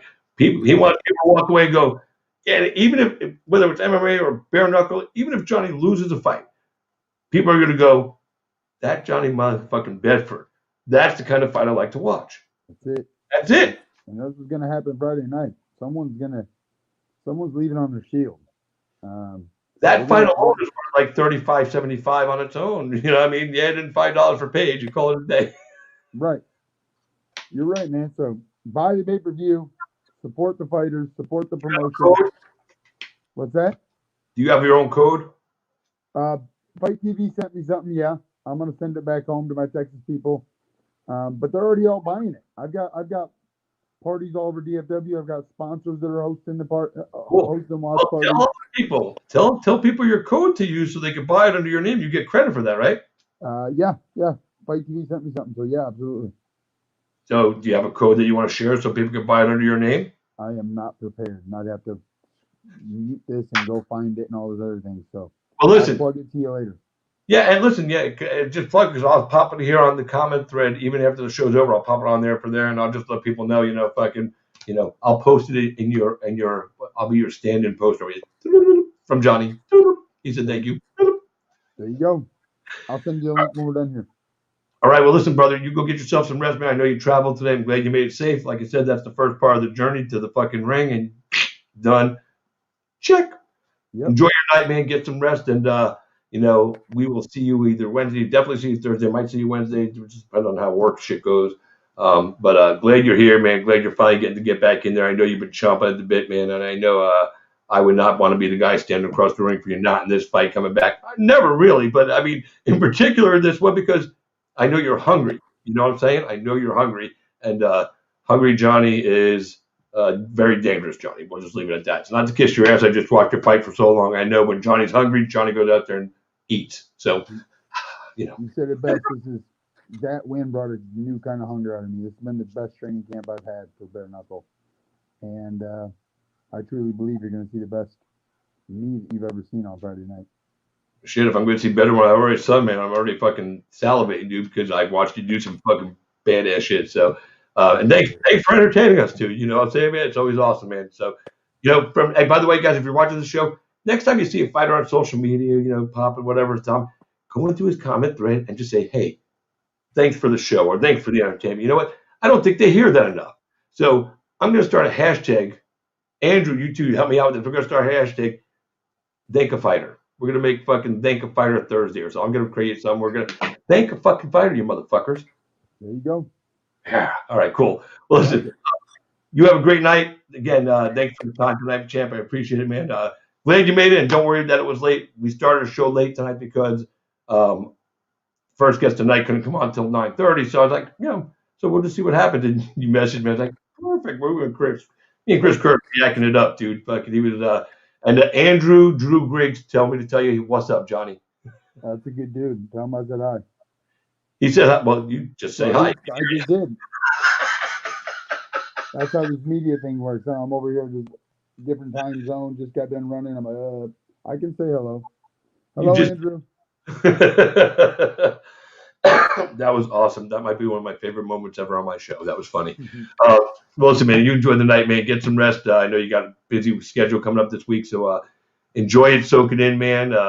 Enjoy the spotlight you're gonna get to fucking be under, because she's gonna bring some big fucking people out there, and they're gonna get to meet you, some big media stuff. So I'm happy that you're gonna be blessed with these opportunities, dude. That show the world, brother. Show the world. That's right. I appreciate your time, man, and looking forward to seeing you the next couple of days. Yeah, man. Be well, and see you later, bro. We'll see you, bro. Yep. Oh, boys and girls, with Johnny Bedford, the champ, man. I can't wait to see him get back in action, man. Truly fucking a fighter's fighter. He's going to go out there and he's going to put the fucking work in, and he's going to go out there and put on a show for you guys. So I'm excited. Can't wait to see it. Thanks to all my guests tonight, Charles Rosa, Krista Curtis, and, of course, the champ, Johnny Bedford. We'll have another show tomorrow night, and I will post the guest list tomorrow. But we are going to have Mahmoud Sebi. Did I say? Yeah, I did say that the first time. He is the former Egyptian Olympian, and he made his transition to mixed martial arts this past week at XMMA. I was fortunate to ring announce his first mixed martial arts contest, and he just mauled this cat, Jarrell Murray. Fucking, I really thought he was going to throw him out of the cage, because he was just fucking tossing me. I mean, his wrestling is off the charts. But he also showed that he has a vicious, mean, streak, and he went out there and threw this kid around a couple times and just fucking started beating the crap out of him. Hell of a performance. He's going to join us on the show tomorrow, as well as another winner from that event. My man Kyle Crash Bosniak, winner of Fight of the Night he won the fight, and then him and his opponent Caio Uruguay, I believe, each got a little bonus from my man Burton Rice, the head honcho at XMMA. So they got a Fight of the Night bonus debut show in Florida for XMMA, and it was a good one. Andrew, thank you. I appreciate you saying I did a good job.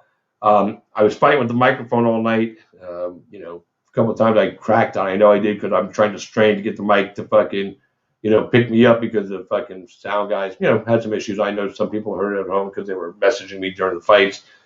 Apologize, guys. Shit happens sometimes, technical difficulties, but we are going to be putting together another show. We're going to talk, like I said, to Burton Rice. He's the man behind Head Rush. He's also the promoter for XMMA. So we're going to talk to him about his vision, his dream, and I'm going to give you a little tidbit. He is never going to charge for streaming his event. You will always be able to watch his events for free. I told him he was crazy, but he's got a really good reason. We're going to talk to him about it tomorrow night. So we're going to have him. We're going to have Bosniak. Oh, my God, that guy, Fight of the Night. And we're going to have Mahmoud Sebi. 3 incredible guests tomorrow night. We might even add some more. You just never know. Justin James is going to join us on Thursday night from the UFC. He just got a fucking big fight booked up. We'll tell you about that on Thursday night. Until then, boys and girls, I am Christopher James. Thank you so much for tuning in and allowing me to be a part of your lives today, and for you guys being a part of mine. As I always tell you, man, I can never truly put into words what that means to me, but just know it means everything. Thanks again to my guests for joining me tonight, man. I hope you guys had a good time. I did, and we'll see you next time. Until then, I am Chris, and you've been Caveside. Good night, everybody. Whoop, wrong.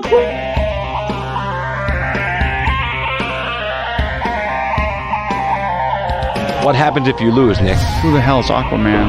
I get Fruity Pebbles, Cocoa Pebbles, I get sausage biscuits. Maybe you guys will see a little footage of that later on, because we got some good stuff. Thor Caduceus. There you go, baby.